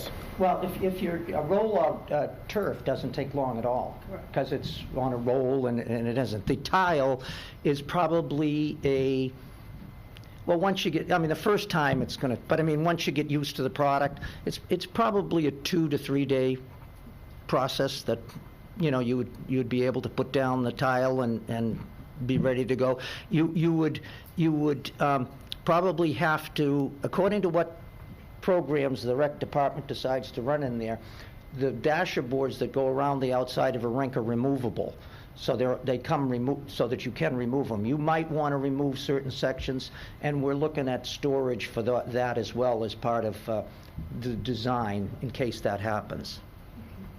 And you were saying basically, and I want to make sure I understand this, that most times hockey rinks that are run by municipal governments has, if any, a very little profit.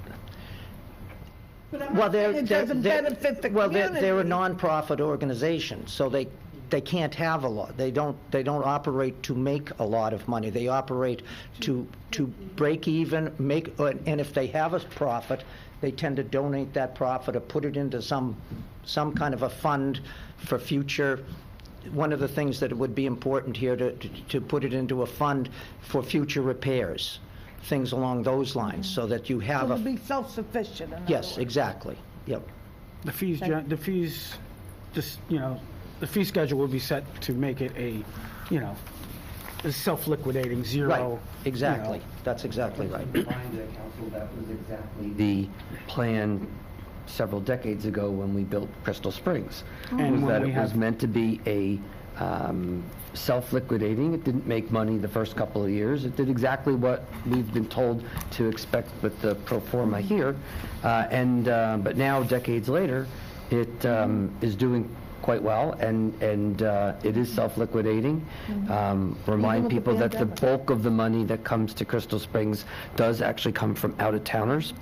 And it's doing quite well. But like any new project that we did then, it took time to ramp up for us to be able to see it be self-liquidating. Wouldn't expect anything different with this.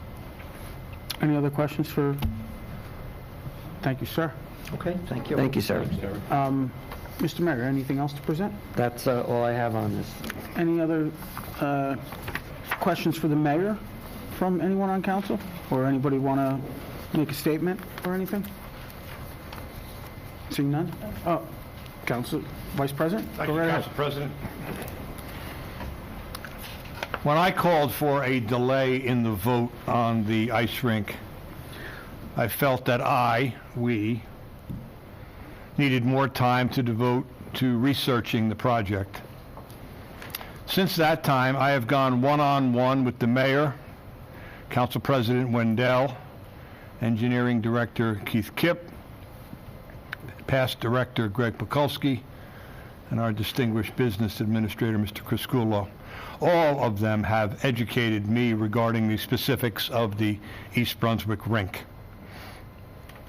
While I was talking to parents, as I mentioned before, who have children of the ice hockey age, they were just overwhelmed with excitement.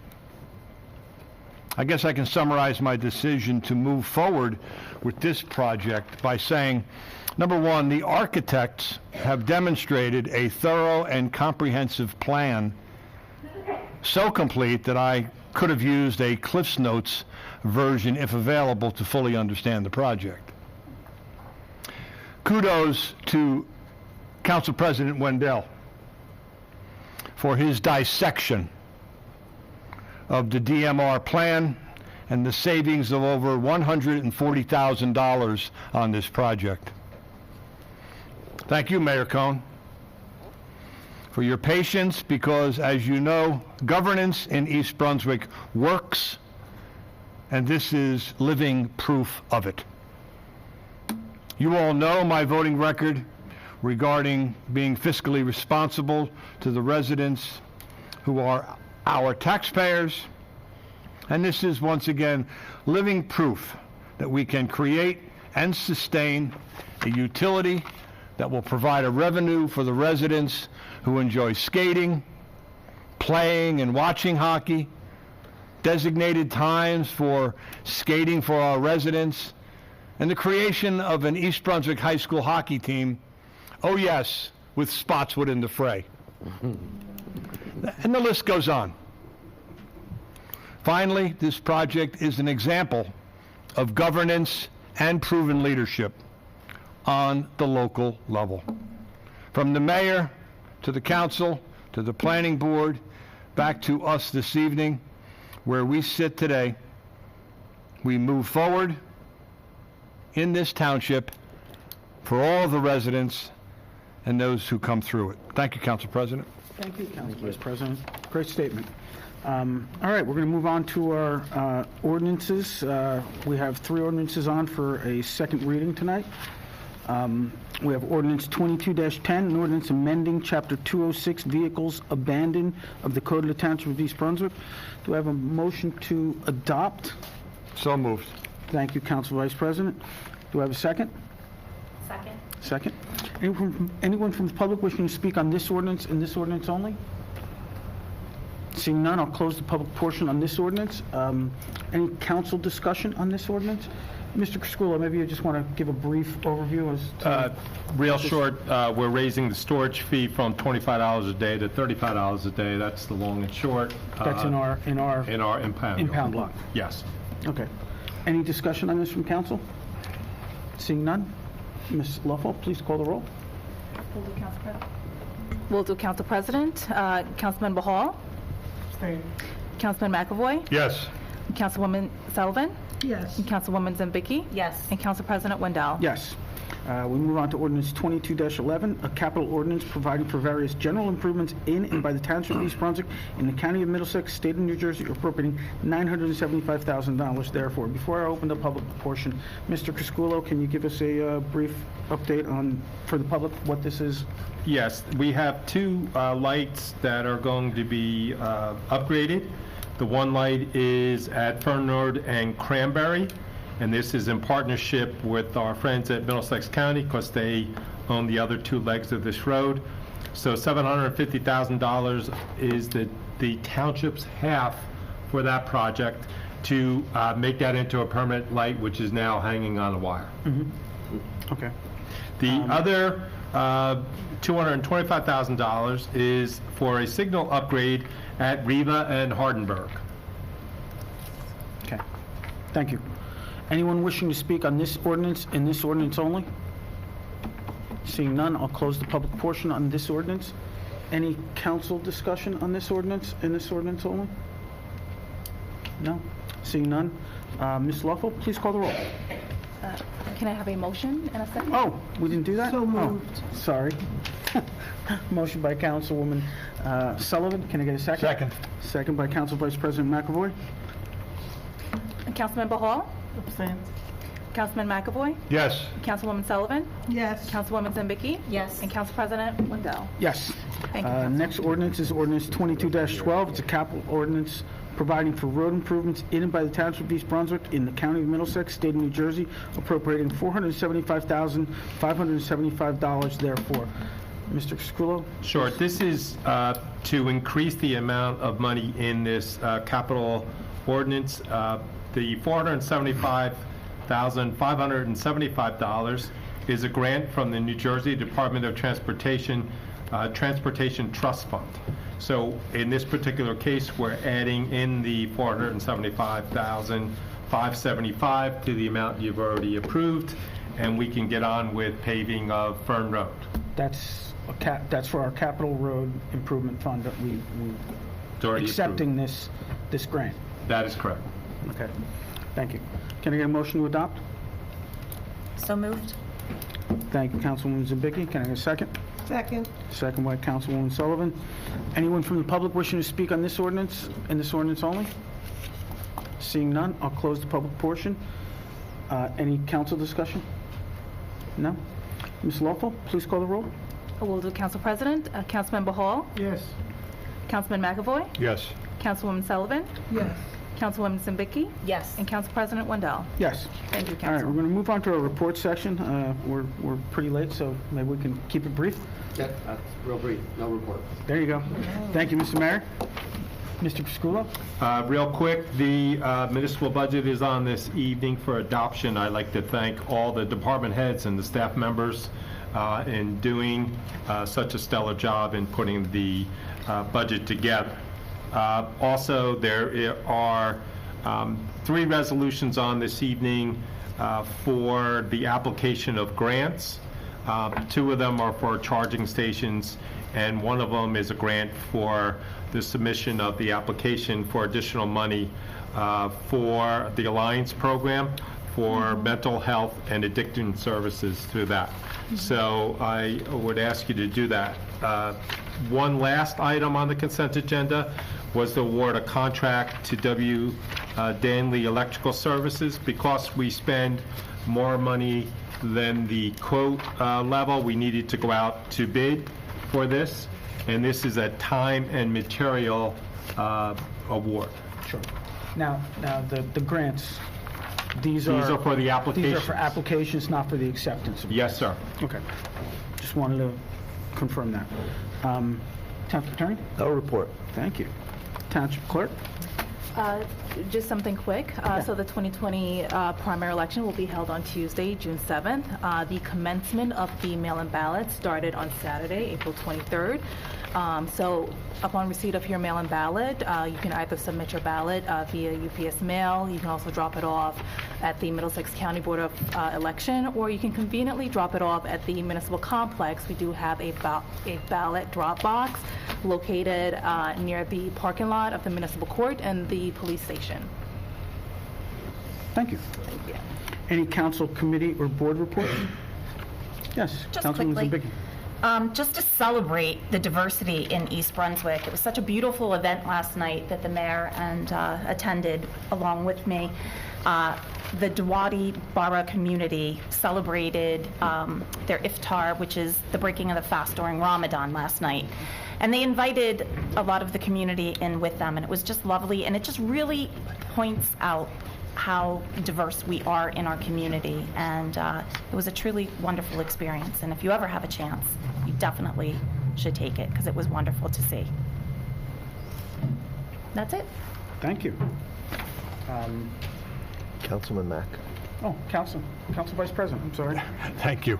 I would like to make a few comments regarding truck traffic on Cranberry Road. As the community can recall, I asked the council to inquire about restricting tractor-trailer traffic and placing a tonnage limit for all other trucks on Cranberry Road. Thanks to Middlesex County Commissioner Charles Kenny, Attorney Mike Baker, Engineering Director Keith Kipp, Engineer Greg Pekulski, and Business Administrator Joe Crisculo, I've finalized my research. Number one, the Federal Highway Administration lists Cranberry Road on the National Highway System route. In other words, a road that is important to the nation's economy, defense, and mobility. Secondly, the Department of Transportation has designated Cranberry Road as an, quote, other principled arterial, which is the same designation for Route 18, tonnage, height, number of wheels on a tractor trailer, to name a few of the specifics. Number three, in order for the Department of Transportation to even consider our plans, the following must be conducted by the municipal township. A, traffic estimates to justify your proposal. B, crash summary and collision diagrams. C, locations where entrapment may occur. D, E, F, G, H, and I just did not feel like wasting your time anymore. Therefore, based on my research and the complete knowledge I received from Engineer Greg Pekulski, we would be spending far too much time and far too much money moving forward with regard to this project. And traffic regulations will now stand. But I must say, I enjoy doing the research on the project. Thank you, Council President. Thank you, Council Vice President. Before we open the meeting to public, I'm going to have our clerk read our public meeting statement. Will do, Council President. The public comment portion of our meeting is to allow the public to bring to the council's attention their concerns or comments. In accordance with NJSA 10:4-12A and the East Brunswick Rules of Council, the council asks the public to limit their comments to 5 minutes or less. Only one member of the public should approach to speak to council at a time. The council will respect the public's time by refraining from any comment until the speaker has finished with their allotted time. It should be further noted that the public comment portion of our meeting is not structured as a question and answer session. At the conclusion of the statements or questions from a member of the public, the council president, at his discretion, may choose to respond or not respond, or to ask the administration to respond. If the questions require more detailed responses, the council president or administration may ask the member of the public to make an appointment with the appropriate township official during regular business hours. The township clerk will regulate the time during the public comment portion of our meeting. Thank you. Is there anyone from the public wishing to speak tonight? Yes, sir. Please, you right there. Yes. Me right here? Yeah, you. Please state your name and address for the record. My name is Butch Stelter. I live at 590 Route 18, East Brunswick. Good evening. Good evening, Butch. So I'm back once again, and as some of you who know me, I was so stressed about not getting this put together, my hair's gone. So, that being said, I wanted to bring a few things to light. For those of you that don't know, I worked for the New Jersey Devils for 5 years at the Cure Insurance Arena down in Trenton, New Jersey for the Trenton Devils. I was the Director of Corporate Partnerships and Assistant General Manager. There's a couple things that weren't mentioned that I think should be mentioned, one of which would be naming rights. I haven't heard anything about naming rights. The Cure Insurance Arena down in Trenton, Cure Insurance pays $1.5 million a year. They're paying it for 10 years, which is $15 million. There's no hockey there anymore. There hasn't been for quite a few years. I honestly believe that we, East Brunswick, could get a pretty good penny, whether it's from, call it the J&J Arena or whatever, whatever company called SHI. I mean, they got a little stadium there in Piscataway. But there are several businesses within East Brunswick that I'm sure would want to put their name on a building. It could also be named by a person. So even if we don't get $1.5 million a year, even if we get $500,000 a year, you're talking about $500,000, give them 10 years, $5 million. That's not bad. The other thing that I haven't heard talked about are franchises that could be used for restaurants within. You could put a McDonald's in there. You could put a Nathan's in there. Anything can go in. That's revenue as well. There's so many different things that have not been looked at or spoken about where the revenue that could be generated for the building itself could offset the cost of the building. Like I said, $5 million. If we only charged $500,000 to a corporate partner to name the building, that's a pretty low number, especially with the use that it's going to get. You're also, we've been talking about just hockey. We haven't talked about really figure skating, lessons, all public skates.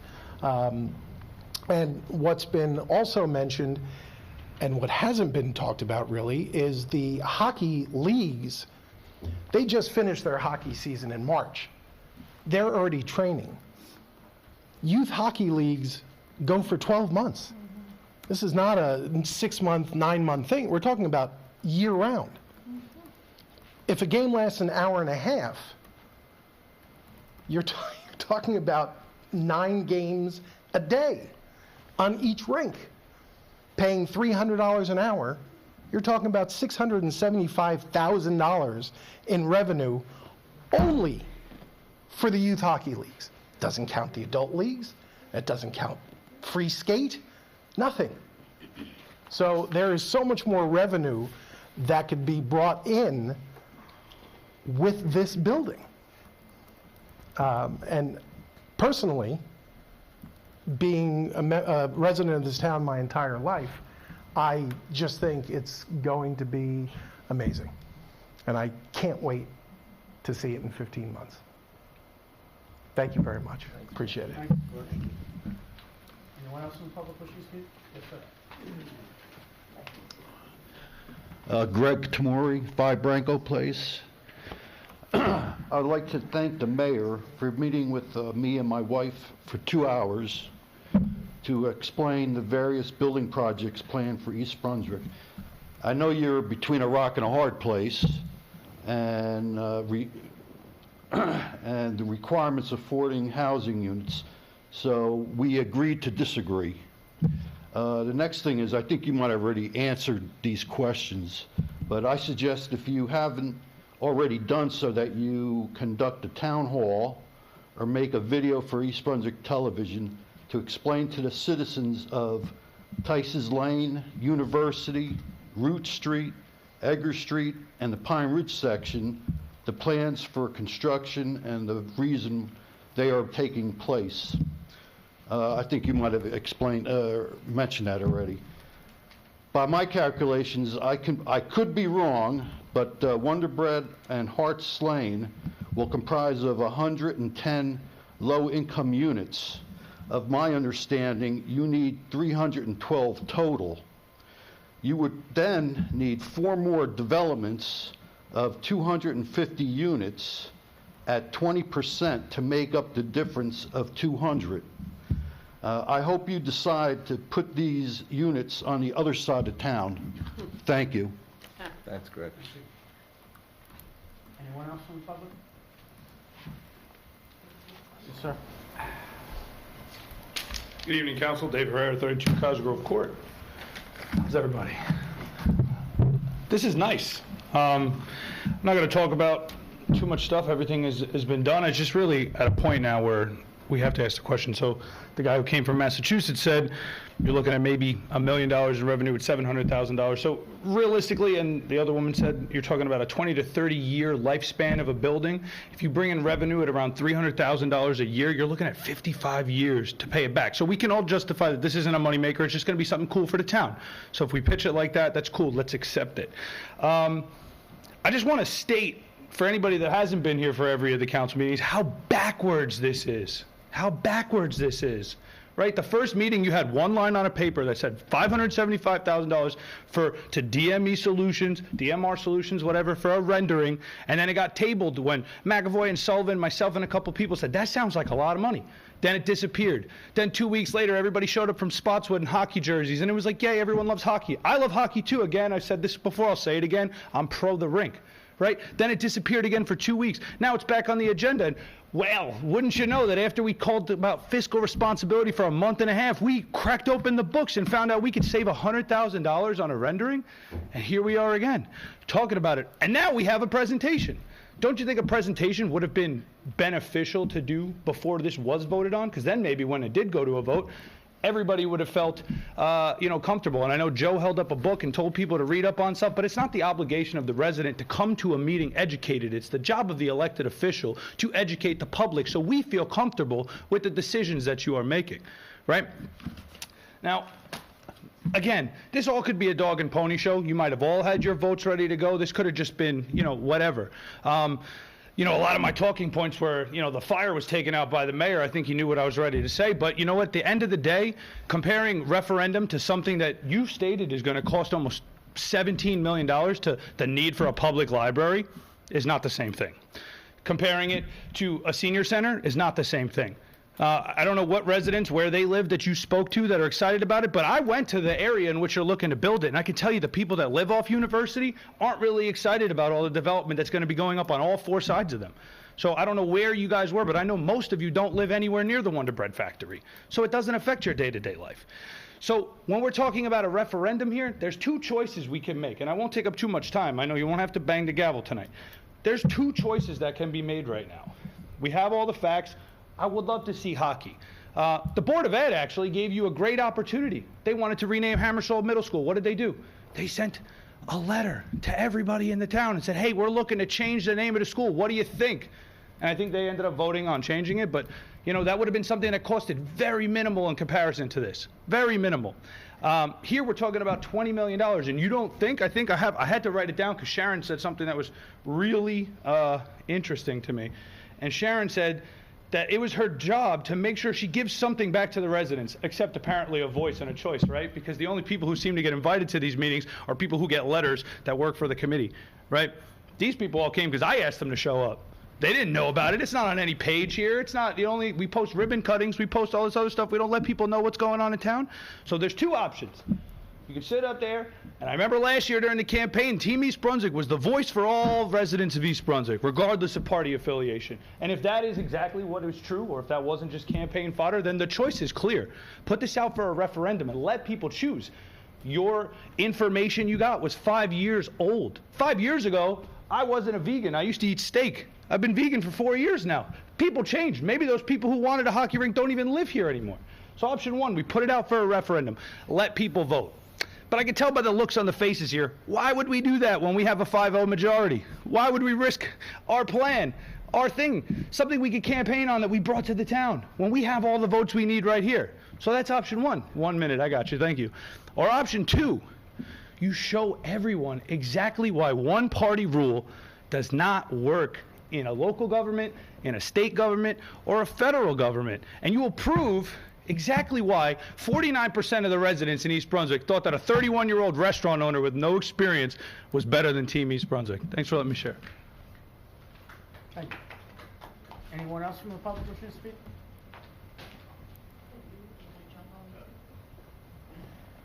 I'm just here for the 7th inning stretch. That was a long one. Thank you to the speakers. That was really informative. Thank you to the mayor for this presentation. I do agree. Antoinette Evola, 45 Merrill Avenue. I got you. I know you were looking at me. So, for the record, I am in support of the ice rink, regardless of group texts and mass emails saying that the candidates up on the Republican side don't want the rink. I like the rink. I'm a sports mom. I literally just went paintballing this weekend in Englishtown. And so that's got to come. That's got to stop because we want the rink, right? We just want to make sure that we're getting the rink at the right price.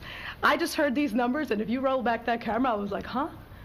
30 years before you even start to go into the green? That's a long time. Half of us probably won't even live here. And then there's going to be the 12 months. That's pretty generous considering that if you can't even find a new car to lease, everything is delayed, there's got a shortage, all the prices are increased. So if you guys are saying 12 months, 15 months, I think that's going to look more like 2 years. So when you start extending that time, you're extending the prices. So from 20 million, is that going to go 23, 25? If it's about the two rinks or the one rink, I probably think the two rinks is probably smarter, like you said, because of the prices that are going to be going up in the next couple of years. But do we have the money right now for even the one rink, let alone the two? That's the problem. Telling us that we're going to be able to flip it into a basketball. I don't know if any of you guys have kids who play basketball. My kids do play basketball too, and I'm definitely not trying to stand up on the sideline waiting for them to finish their game. So that might be something that you just like push for the adults, like a recreational thing for like adult basketball and not really like spectators, because no one's going to be wanting to sit on the sides. We'll just go to some place where we can sit down and watch our children playing. I am very concerned about the price of this rink. $20 million is a lot of money, and I was told it was going to come from the utilities, and now tonight this lovely lady was letting us know there's plenty of other ways that it's going to be coming from, and I agree with Dave. This definitely needs to be going up for vote. We can't let this side, that side, and 5 people here decide what 46,000 people are going to have to deal with. And I have also went to that side, and I've met with the businesses there, and I've met with the people there, and I've been speaking with them and asking them what they think about it. Because why am I going to come here and say, why are we doing this over there if they love it? The businesses are concerned that the traffic's going to stop their business from, creating revenue for that time. I got you. And the people are like, we're literally getting it from every angle. A lot of people are not really interested in hearing that noise 8 o'clock in the morning. I know that one year that PSNG did that pipe fixing on my block, it was annoying the whole entire month. So I think you guys have to really consider the whole entire town and not just the people in this room, because the whole entire town deserves to be included in this vote and not just 5 people. Thank you. Anyone else from the public?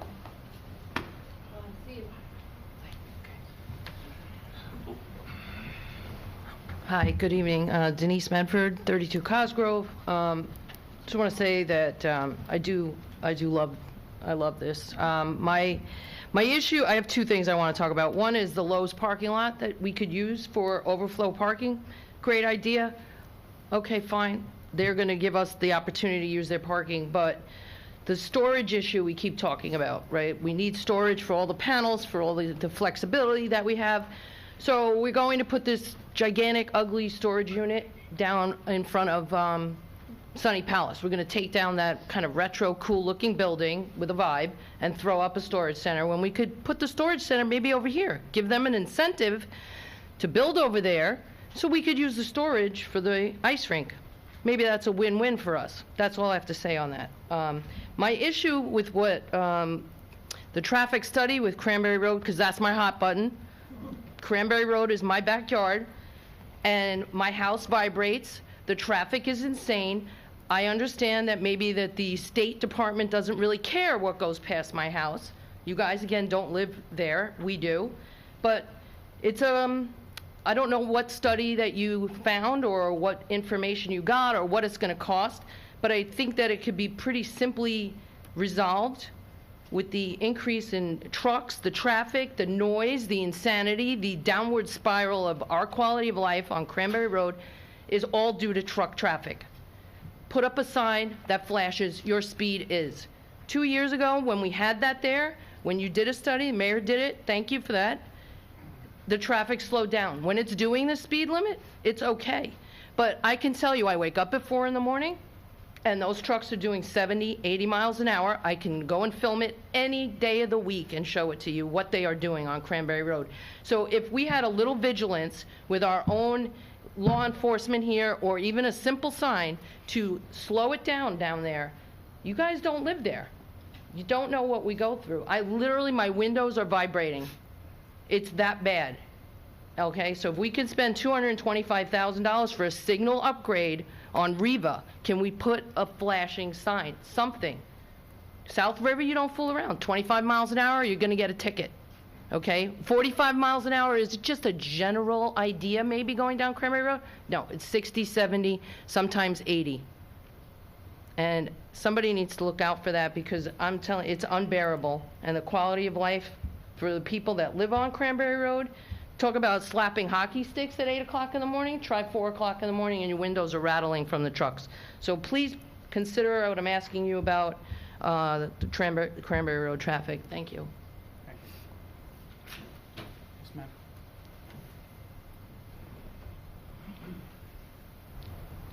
Hi, Shannon Christie, Dean Lane, East Brunswick. So first off, that's a beautiful rink. So my one concern was, like he brought up, was that your name? What was your name? Sure. Terry. Like Terry brought up the rollout. So, and then Butch. Okay. The revenue for, like Butch brought up, for teams, youth, adult, and figure skating alone, and then the 2-day rollout. How is that going to be possible if we have those rinks going year-round?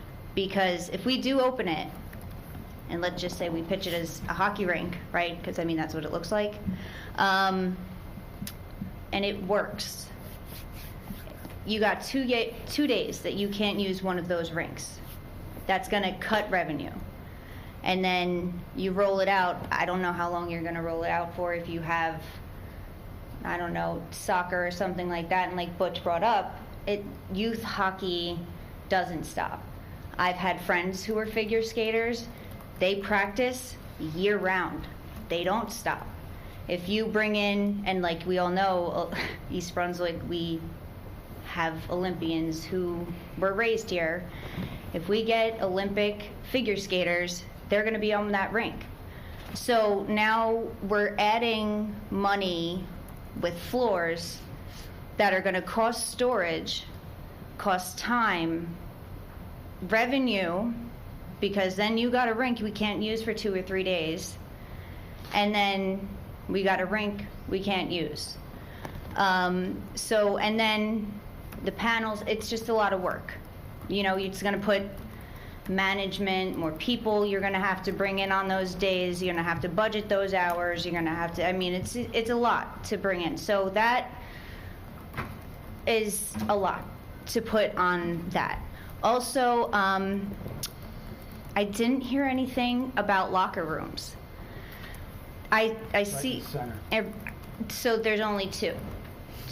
Like, is it one male, one female, and that's it? That'll all be done during. Yeah. So, is there going to be set out for leagues and non-leagues, or is it going to be like? It's just, it looks great in theory, but then you have to, being that I come from a hockey family, it's a lot of money on equipment.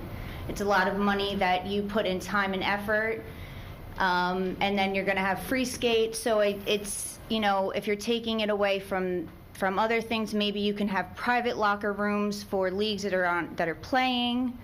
So that, or for even school, because for the school, if they're going to be coming every day in and out for gear, it's just a lot. It seems like it might be pushed, but then, you know, money, it's a lot.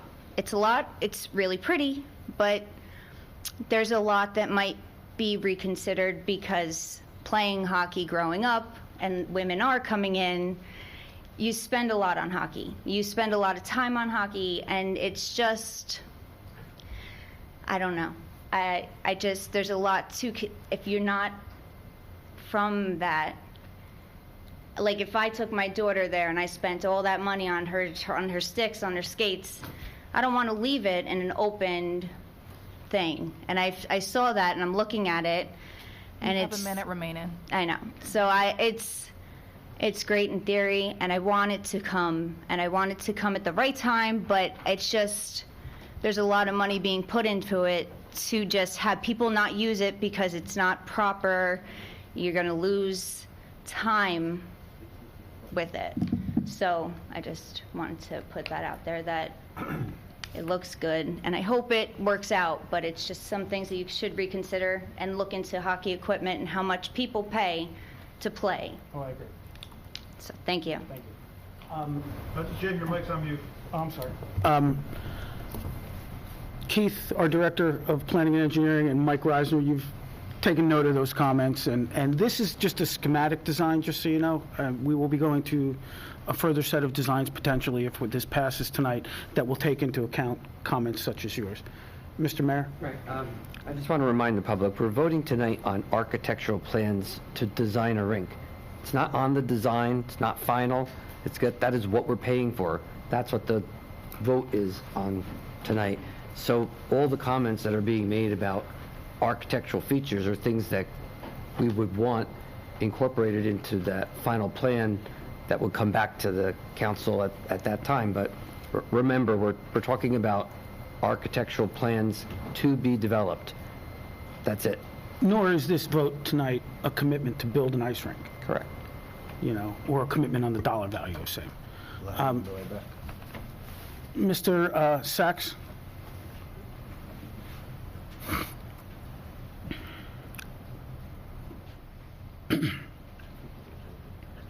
Good evening, Mr. Council President, members of council, mayor, professionals.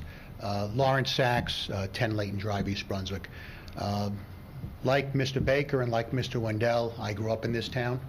I remember, and I'm dating myself, but I remember back in the mid-1960s, putting my ice skates over my shoulder and walking to this pond right out front here. And I'm sure, looking at the age of the demographics of this room, probably not many people are aware of this, but we had our ice skating rink at this pond.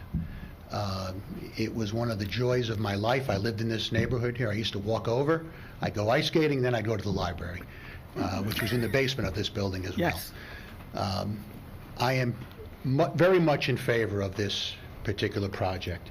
I think my knowledge of what's happening now with municipal amenities all over the country is that this is a very good fit for this town. I'm sure it will be self-liquidating, self-supporting, and will even turn a profit.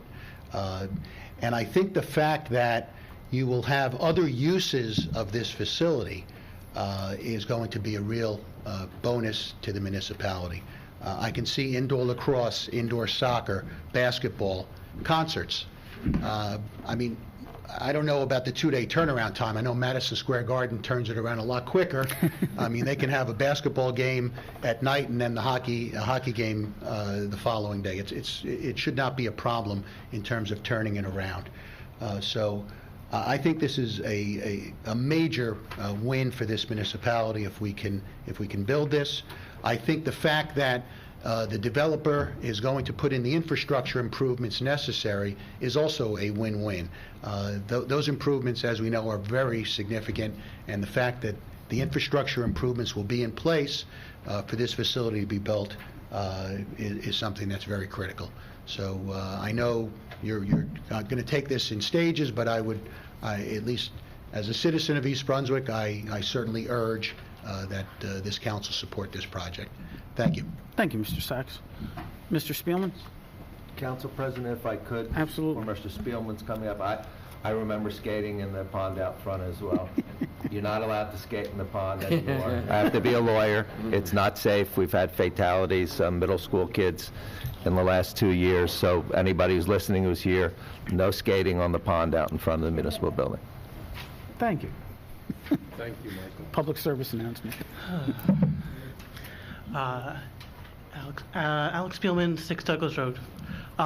First of all, I want to thank the council president for now. I'm apparently on a first-name basis. I didn't know about that. This is the first time I'm hearing about this. But I just wanted to bring since I'm a good guy when it comes to stats and understanding numbers and stuff like that. I'm not a big money person, so it don't put me in an accounting office whatsoever. But when it comes to numbers in general, we were talking about how Hammersholt just had the school board to send out for a vote to rename Hammersholt, and those numbers were actually 3,700 people voted on that, and 1930 voted in favor of it. That whole student body is just over 8,000. Now, the reason I'm talking about this is due to the fact that we have several people talking about referendums, which I think is a very, very good idea. If you talk to anybody who is not naturally invested in this, most people have no idea. So, if we run by the numbers of how many people are in town, we have, just above 49,700, and 33,000 are registered voters. So, out of that number of people, do we know how many of those people are actually going to be going to this if they are talking about this? We're talking about taxpayer money, we're talking about pilot money. How many of those people who are going to be part of this, and since remember, this is a major election year as well. We have members of the council who may be here now voting on this stuff, and they will not be here next year. So were we talking about doing this now for a purely political move? Or are we talking about doing this for the benefit of the town? All right, so think about it. We had these plans or renderings since 2020, I believe. Or at least we've had it for a period of time. Where are we going with this? I don't know. I'm in favor of this. I think we should have, if we're going to be having an ice rink, we should have our ice hockey team be in town because, there's no reason for us to be outside town and to deal with the benefit of that.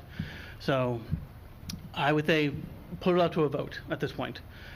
Put it in November, see what people say, because unless you are been going to these council meetings and have been truly vested in this, most people have no general idea what's going on. Thank you. Thank you. Anyone else from the public wishing to speak? Troy.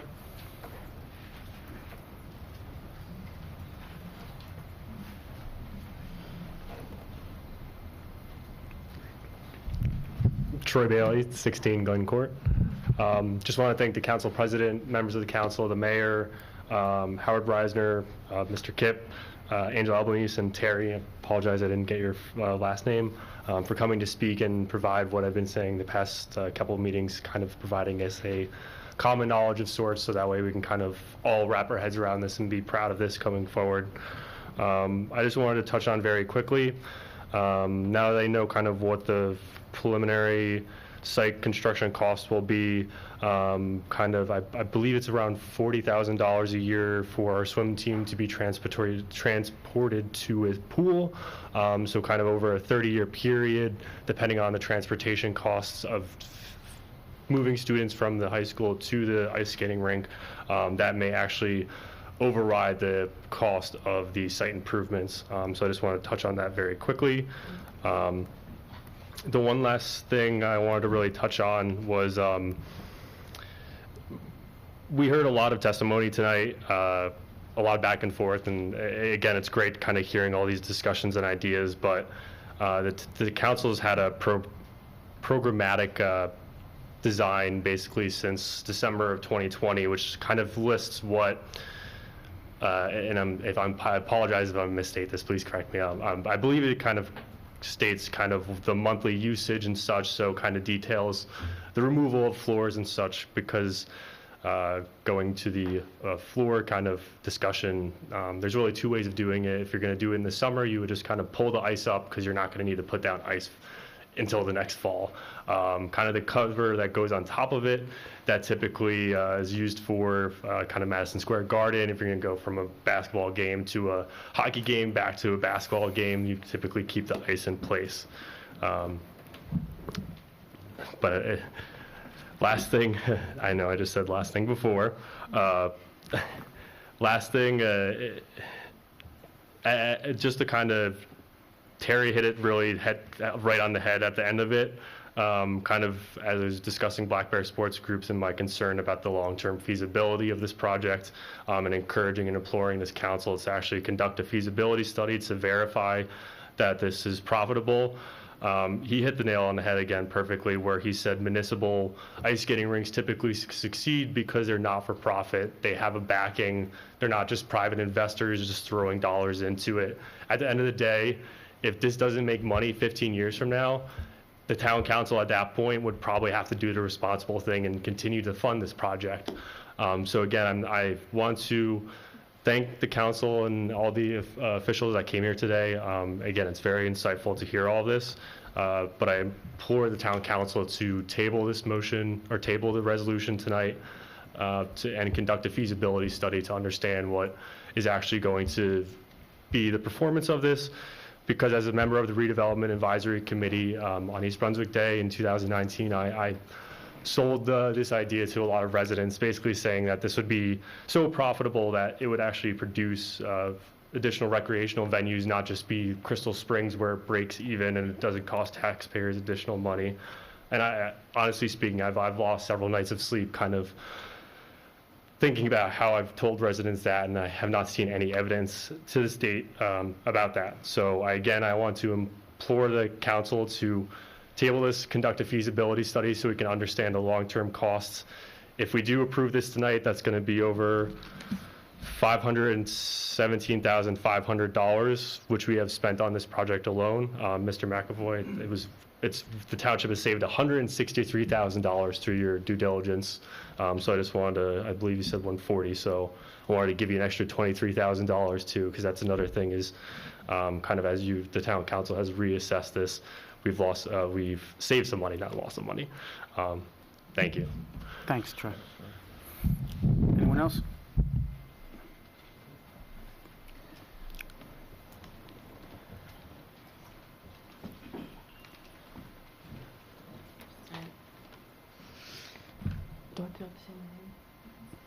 Hello. Good evening, Council. My name is Zach Insoli. I'm 14 years old, and I'm a ninth grader at Churchill. I currently run track for the high school. I came up here tonight to ask you to please build a hockey rink. Hockey is an amazing sport, and I would like the opportunity to play it for my high school. Many of my friends are excited, and we are hoping to have this at our community. Thank you very much. Thank you.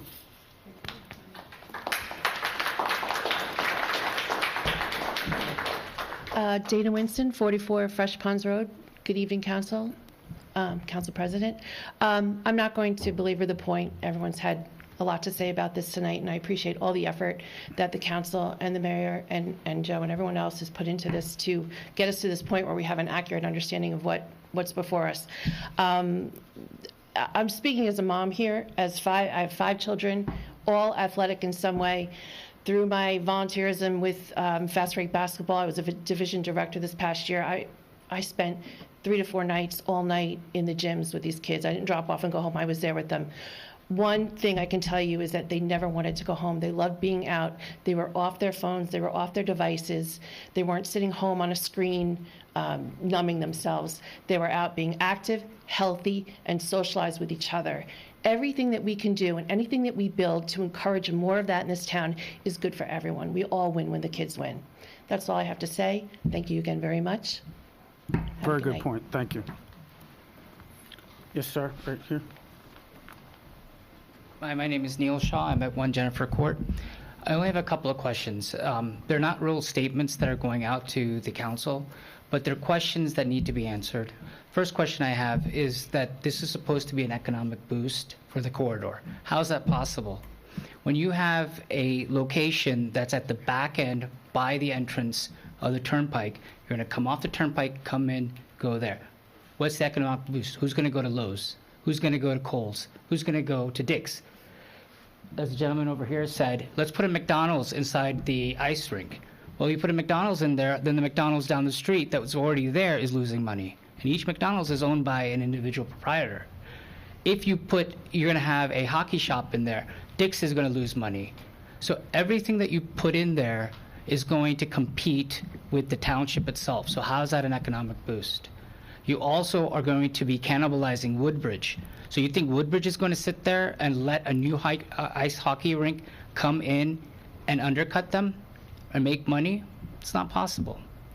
So these are the questions that I have for you guys. Where's the experts that have actually done the study? You guys may be experts in your field, but you're not experts in this. I want to see the studies. I want to see Mr. Mayor said that he went out and talked to people. He did an analysis. Mr. Mayor, what type of analysis did you do? What were the questions that you asked the people? Where is the information that you guys have that you are super confident that this ice rink, which is a great idea, as Ms. Winston said, I have 2 children that are in high school and in junior high school.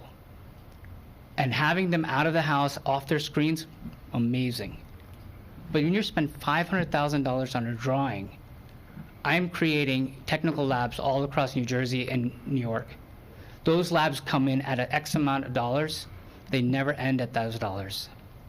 You said this ice rink will take 15 months to build. Have you heard of the New Jersey weather? You can't build from September through February. The weather doesn't allow it. The cost of laying concrete. These are things that we really need to discuss before you guys go ahead and make a decision to spend $500,000 on drawings. Thank you. Thank you, sir. Yes, sir, with your hand up.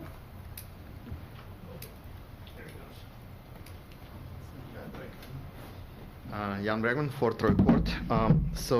This is a very big project. I think everyone in support overall of ice rink. So if it works out, it's great. The question is, what kind of risk analysis comes with this project? Are we providing risk analysis? What if things goes wrong, right? So it's not profitable, but actually expense to us. How much expense it will be? How much taxes we'll pay for this expense? Okay, so that should be probably attached to the whatever project we will have. That's all. Thank you. Anyone else from the public wishing to speak? Yes, sir, in the back.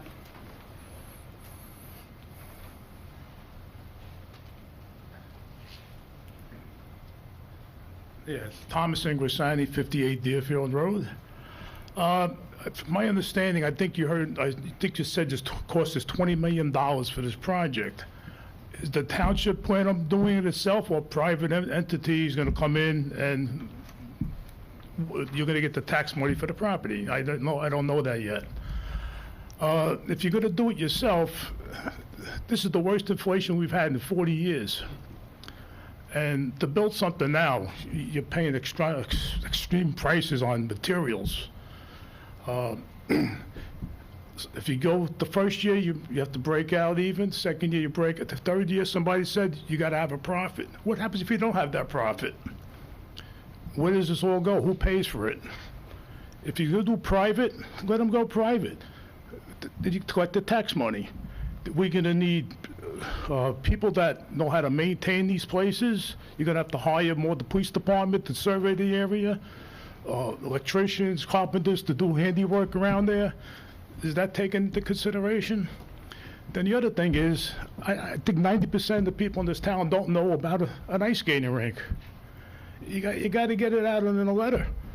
I got a letter about changing a water meter. If I don't do it, I'll be fined $100 for the inconvenience. Send out letters to every homeowner in this place. 10 years ago, I think I wrote a letter about a 2-day-a-week garbage pickup. I got knocked down because it would cost 50 cents every homeowner per week, which is $26 a year on my taxes. People said they couldn't afford it. I went out and had to buy more garbage pails. Have more rodents going around. I mean, you know what you got now. You don't know what you're going to get yourself into. So I just want you to consider it and let everybody know the pros and cons of this rink. Okay, thank you. Thank you. Anyone else from the public wishing to speak? Yes, sir.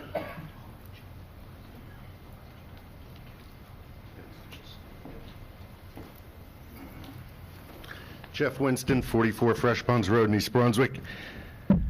This is a fun meeting. I liked hearing all the different views. Mr. Sachs and Mr. Baker, we shared that ice on in front of this building, and I think what made those times magical is that the community was together on that rink, and because we were so dumb back then, we actually burned a barrel full of wood on the ice to stay warm. And we've come a long way since then, and it's up on that screen. Thomas Edison said the vision without execution is hallucination. There is nothing that's been said tonight that is guaranteed. Not one thing. I don't expect it. And anybody who thinks and walks in this room to hear this plan, it would be guaranteed, they're delusional. It's a hallucination. Things that I do know that are a hallucination is expecting to attract places on Route 18 that will change the ugliness that it's become over the last 20 years. That is no hallucination. My grandmother used to say that when faced with something, you could do something or you could do nothing, but if you choose to do nothing, you give up your right to complain about it. There is nothing that is going to come to that highway that's retail-based, perhaps even overstepping on some of the residential, and I applaud the mayor and his efforts to get more creative, to bring some vision to this town that in fact can be executed to make this place better for 2 of my 5 kids that sit over there. The unsung hero in all of this is somebody who's already stepped up and provided an incredible outlet that doesn't start the day with, look what I did on Fortnite, but Mike Reisner sits over here in the corner, and he does things like Heavenly Farms, the park systems, the theaters, Crystal Springs, baseball fields, outdoor theaters, and now he will be in charge and empowered with running this hockey rink. And that's what this town is supposed to be. They can sit here and yell, and just because they're loud doesn't make them right. This town has gone to hell, and now we have 5 people sitting up on this desk who want to do something about it, and I've challenged the people in this room, if you want to do something about it, tone down the rhetoric and come up with a vision that can be executed that is not hallucination. Thank you very much. Thank you, Mr. Winston. Anyone else from the public wishing to speak? Yes, sir. Good evening, Joseph Kincaid, 10 Winslow Avenue. Just respectfully request that the council consider putting out a public referendum. I think the township needs to know due to the scope and the cost of the project, and also traffic considerations, first responder considerations. The public needs to be aware through either a letter or a town hall, and I respectfully request that the town council consider that. Thank you. Thank you, sir. Mr. Lonsky.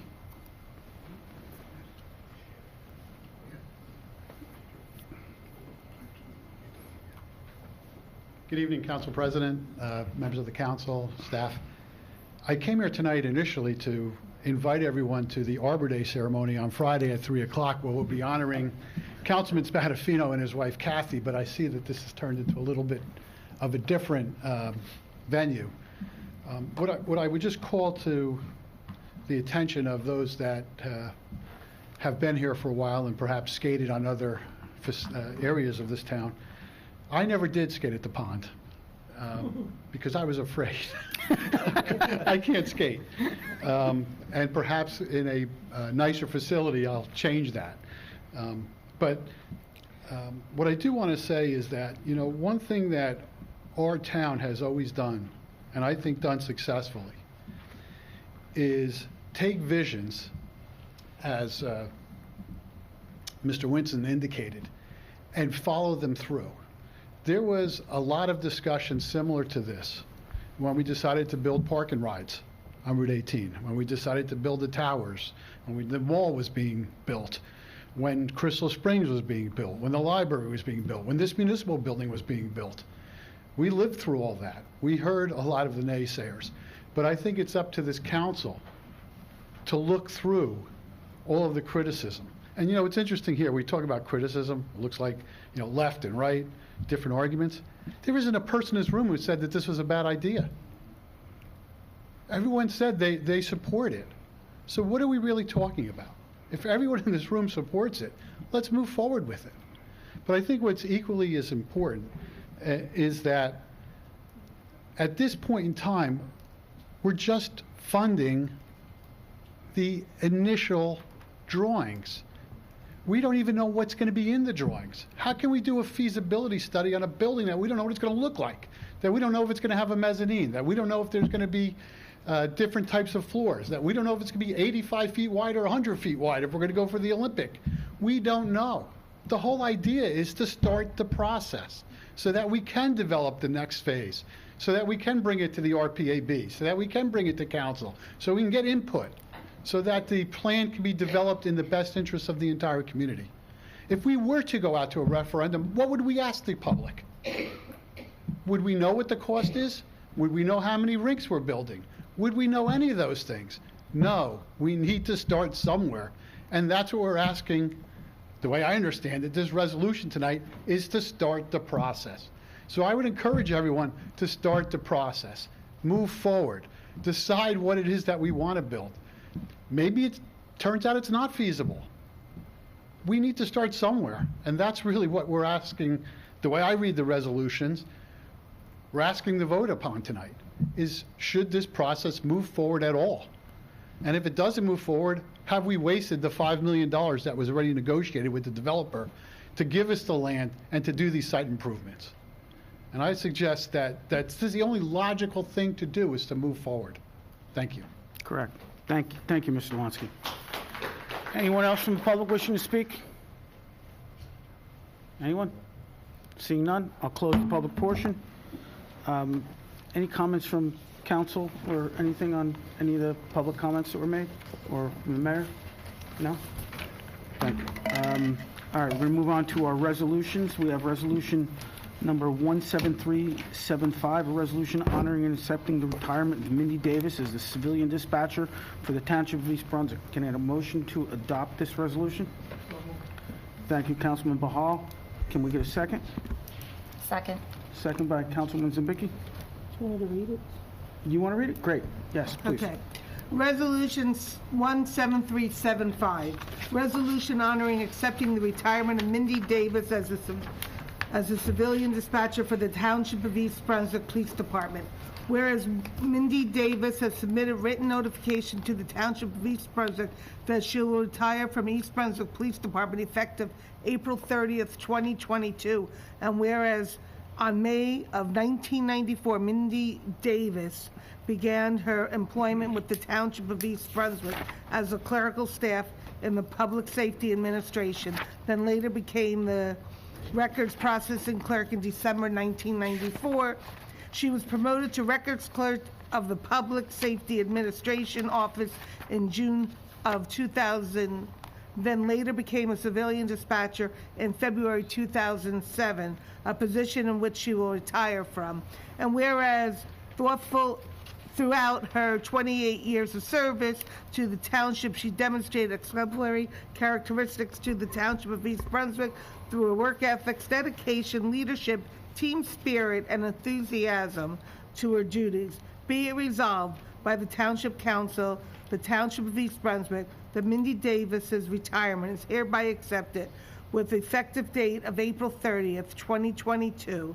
Be it further resolved that the mayor and Township Council do hereby extend their sincere and grateful appreciation to Mindy Davis for her 28 years of dedication and outstanding service to the Township of East Brunswick, and congratulate her on a well-earned retirement, and wishes her happiness of good health in the years to come. And this was adopted today, April 25th, 2002, by Tamara Lawful, Township Clerk.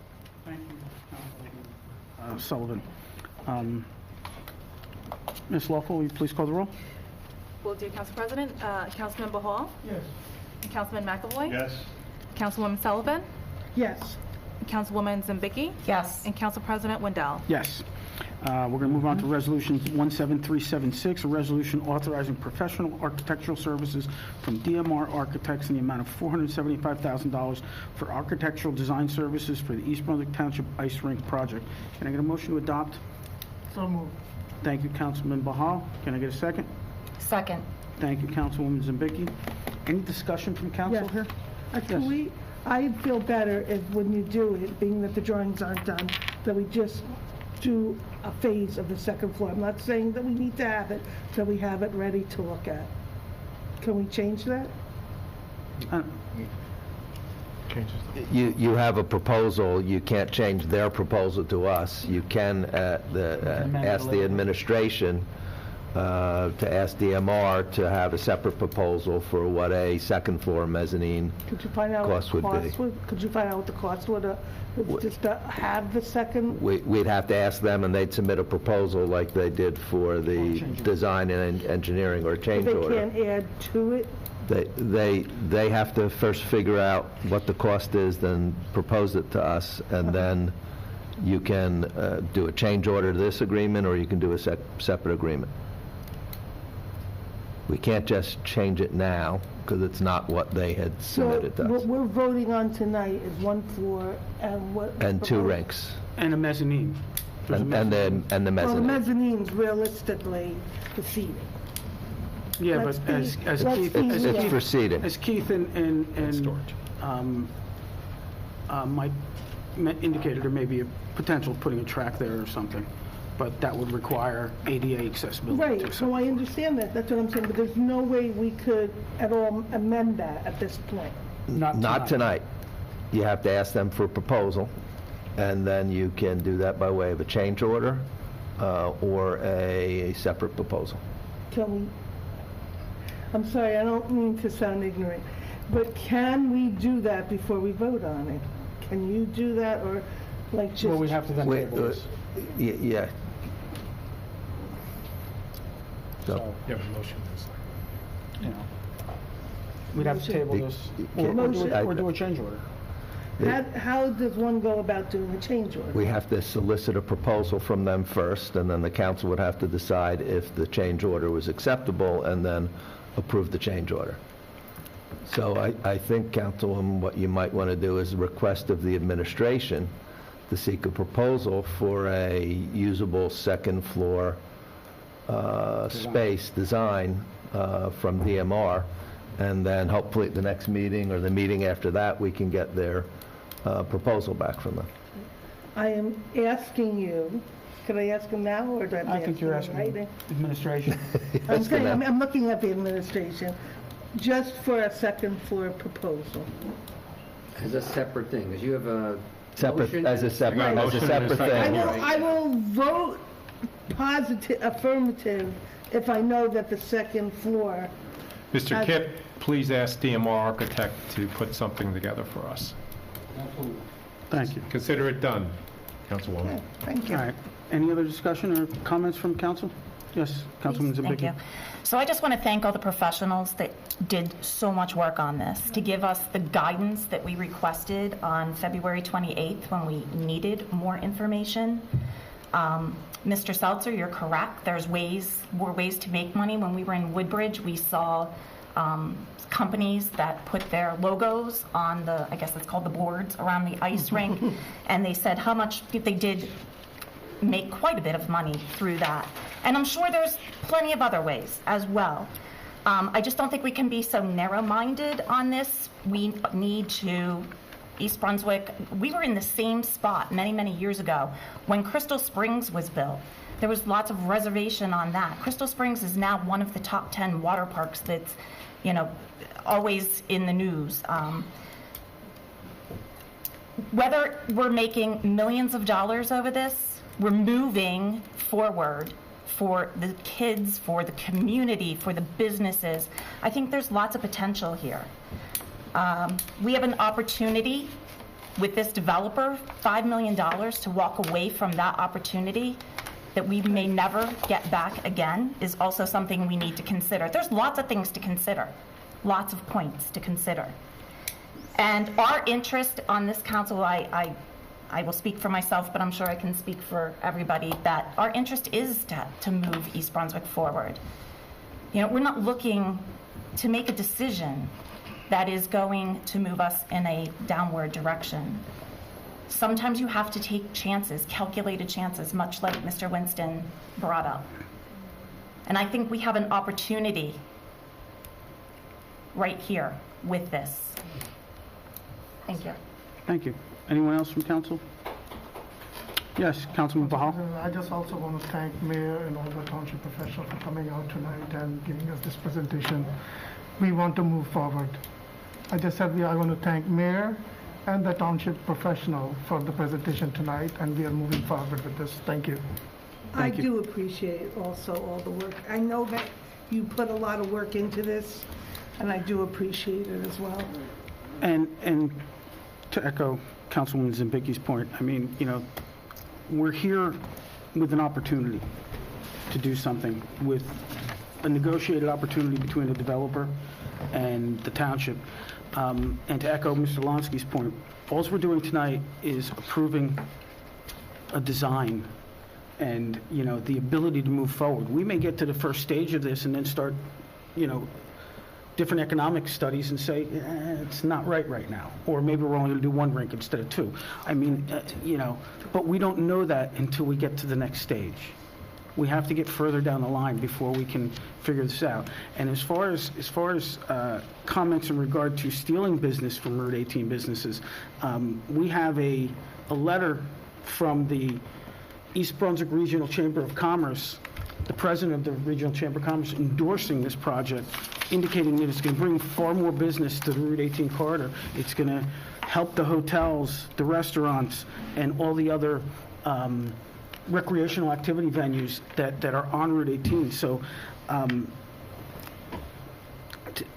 we haven't explored all the other economic income that can come from this. I mean, remember, we have an opportunity to the residents of East Brunswick, and it's projects like this that keep your home values higher, because there's economic and recreational activities in this town. And, you know, as long as we keep the Route 18 corridor and the businesses up there continuing to be viable, I mean, they are taxpayers, they are rateables, and they don't cost the residents that much. They don't have a big burden on the taxpayer. So I'm excited about moving forward with this project to the next step, and I will support this tonight. You know, and then we can get the designs and see where the bids come in and whether it's economically viable at the time. You know, that's the only way. You can't bid something out until you have a design. You don't know what's, you know, you can do projected costs, and that's what we received from our professionals tonight. So, any other comments? President Wendell, I just thought of one other thing that I wanted to say too. A comment was made about how Woodbridge would feel about us building this. Well, we were there for hours and hours and hours, and they cannot fulfill the need for the ice time. They're looking at saying, well, this is a great partnership because we're right down the New Jersey Turnpike in a matter of 15 or 20 minutes. They cannot fulfill the ice time that is needed for the tournaments, and they're looking forward to a partnership with this. So that to me also shows great community working together, great community involvement together. Yeah, and you know, to that point, we can always investigate the ability of providing shared services between Woodbridge and East Brunswick in regard to operations and things of that nature. You know, there were talk tonight about, you know, specialty, you know, contractors or such, and we could do shared contracts and shared services between the two municipalities. We are so close, you know, that it's... We have several of them in place right now. Correct. So, any other comment? Mr. McAvoy? I'm good. Thank you. I'll just share with you that there was a time when I was opposed to the entire project. And then I opened my eyes and I did my homework. Did my homework with professional teachers. And here I am. Can't wait to vote yes on this one. Thank you, Council President. Thank you. All right, we have a motion and a second. Ms. Luffel, would you please call the roll? Will do, Council President. Councilman Bahal? Yes. Councilman McAvoy? Yes. Councilwoman Sullivan? Yes. Councilwoman Zimbicki? Yes. And Council President Wendell? Yes. Congratulations. We're going to move on to the resolutions in regard to the adoption of a 2022 municipal budget. We got Resolution 17377, the resolution amending the 2022 municipal budget, which will require a public hearing. Can I get a motion on that? Can you read it in full? Resolution 17377, resolution amending the 2022 municipal budget. Whereas the municipal budget for 2022 was approved on March 28, 2022, and advertised in the Home News Tribune on April 11, 2022. And whereas the public hearing on the said budget as advertised shall be held on April 25, 2022. And whereas the budget as advertised requires an amendment for the current fund to reflect the following changes. Capital outlay from $325,000 to $0. Total changes, negative $325,000. Capital for municipal building improvements from $0 to $275,000. Total changes, $275,000. Capital for employee computer equipment upgrades from $0 to $50,000. Total changes, $50,000.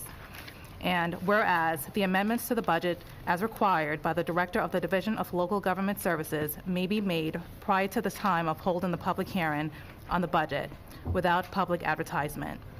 And whereas the amendment requires a public hearing as the amendment includes increases and decreases in items that exceed 10% of the item of appropriations. And whereas the changes have no impact on property tax rate as per NJSA 40A:4-9. Now, therefore, be it resolved by the Township Council of the Township of East Brunswick, County of Middlesex, State of New Jersey, that the 2022 budget is hereby amended, and the municipal clerk shall send a certified copy of the adopted budget with the amendments to the following: New Jersey Department of Community Affairs, Division of Local Government Services, Middlesex County Board of Taxation, Township Auditor, Chief Financial Officer, and one copy must be uploaded to the New Jersey Department of Community Affairs, Division of Local Government Services, Financial Automation Submission and Tracking Portal, also known as FAST, and this budget will be available on the Township's website. That's it? That's all. Thank you. Do we have a motion on this resolution? So moved. Thank you, Councilwoman Sullivan. Can I get a second? Second. Thank you, Councilwoman Zimbicki. Any discussion on this? Public hearing. Anyone from the public wishing to speak on this item and this item only? Seeing none, we'll close the public portion. Any council discussion on this? Seeing none, Ms. Loeffel, please call the roll. Will do, Council President. Councilman Bahal? Yes. Councilman McAvoy? Yes. Councilwoman Sullivan? Yes. Councilwoman Zimbicki? Yes. And Council President Wendell? Yes. Resolution 17378, resolution authorizing the reading of the 2022 municipal budget by title only. Can I get a motion for this resolution? So moved. Thank you, Councilwoman Zimbicki. Can I get a second? Second. Thank you, Councilwoman Sullivan. Any discussion by council? Seeing none, would you please call the roll? Will do, Council President. Councilman Bahal, Yes. and Councilman McAvoy, Yes. Councilwoman Sullivan, Yes. Councilwoman Zambicki, Yes. and Council President Wendell. Yes. Thank you, Council. And then we move on to Resolution 17379, resolution authorizing the adoption of the municipal budget of the Township of East Brunswick for calendar year 2022. Can you please read the resolution? Resolution number 17379, adoption of the municipal budget of the Township of East Brunswick for the calendar year 2022. Please bear with me, there are a lot of numbers. Be resolved by the governing body of the Township of East Brunswick, County of Middlesex, that the budget herein before set forth is hereby adopted and shall constitute an appropriation for the purposes stated of the sums therein set forth as appropriations and authorizations of the amount of $42,080,759.06 for municipal purposes and $2,739,390 for minimum library levy. In terms of the summary of revenues, general revenues, surplus anticipated, $4,200,000. Miscellaneous revenues anticipated, $23,498,922.87. Receipts from delinquent taxes, $1,555,000. Amount to be raised by taxation for municipal purposes, $42,080,759.06. Amount to be raised by taxation, minimum library levy, $2,739,390. Total revenues, $74,074,071.93. Summary of appropriations, general appropriations within caps. Operations including contingency, $45,265,412.81. Deferred charges and statutory expenditures. And this excludes the caps. In terms of operations, total operations excluded from caps, $4,079,307.67. Capital improvements, $6,450,000. Municipal debt service, $7,166,695. Judgments, $245,000. Reserve for uncollected taxes, include other reserves, if any, $3,678,290.45. Total appropriations, $74,074,071.93. It is hereby certified that the within budget is a true copy of the budget finally adopted by the resolution of the governing body on the 25th day of April 2022. It is further certified that each item of revenue and appropriation is set forth in the same amount and by the same title as appeared in the 2022 approved budget, and all amendments thereto, if any, which have been previously approved by the Director of Local Government Services. And that is all. Thank you, Ms. Lawful. Anyone from the public wishing to speak on this? Yes, sir. Please state your name and address for the record. 20 Brookfield Road. I see the looks on the faces. I'll keep it under 20 seconds. My only question is... No, for you take your 5 minutes. No problem. I try to rush No, that. you guys worked very, very hard on this for several weeks. I appreciate that, number one. Number two, my only question related to this is, have these numbers been uploaded onto the website? I'm a policy analyst. I'd love to see these numbers. The budget is on the website. It is required to be on the website. Thank you. Anyone else from the public wishing to speak on this item? Seeing none, I'll close the public portion. Can I get a motion on this? Yeah, a motion. We have a motion already? No, no motion. Oh, can I get a motion on this? Oh. Right on? I'm so moved. Councilwoman Zambicki? Sorry, yeah. Can I get a second? Second. Second by Council Vice President McAvoy. Any discussion by council? Yes, go ahead. Just a huge thank you to Ms. Albanese and your team for this incredible hard work and the time that you took to sit and educate us. So thank you. Thank you. Anyone else from council? Seeing none, Ms. Lawful, please call the roll. Will do, Council President. Councilman Bahal, Yes. Councilman McAvoy, Yes. Councilwoman Sullivan, Yes. Councilwoman Zambicki, Yes. and Council President Wendell. Yes. Thank you, Council. We're going to move on to our consent agenda. Is there anything on the consent agenda that anyone would like to have removed? I do, but I'm not going to. Thank you, Councilor. It's been a long day. Thank you, sir. I'll get the answer. Make a phone call. Anyone else? Not after that. Just so that we'll be voting on Resolution 17380 through 17387, and just getting back to what Mr. Criscuolo mentioned earlier, 17381, 17382, and 17383 are again more grant authorizations, applications that we are putting forward, and as through the mayor's administration, I think we're up to about $22 million in grant. More than that now. Receipts from the state and the federal government. So, I mean, I applaud the township staff and the mayor's office and, you know, Mr. Criscuolo, your staff, in seeking out these grants that save taxpayers money. I mean, think about it, over 6 years, $22 million.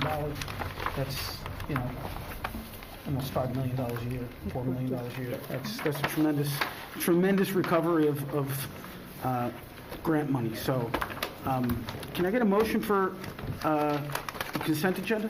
So moved. Second. All right. Ms. Loeffel, please call the roll.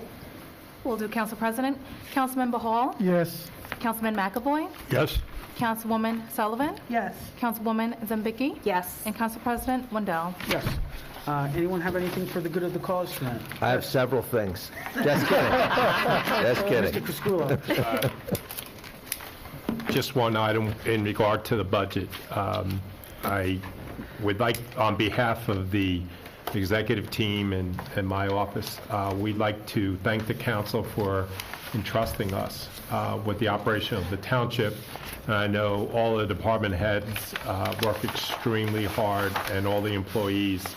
And when we present a budget to you and come in with those questions and we're able to answer them, and you're satisfied with those answers, it really feels like you have our backs, and we're really doing the best for the taxpayer and for all of you that are sitting on the dais. So I'd like just to thank the 5 council members for their support, because it means a lot to the employees that work extremely hard every single day for you and the taxpayers. Well, to your point, just to add, I'd like to thank your administration and your continued coordination with the schools and the county to get us to a point where we actually have a tax reduction this year based on our current projections from the state aid and what we're going to get. So first time in nearly 30 years, I believe, that this town has seen a reduction in its municipal property tax. So that's purely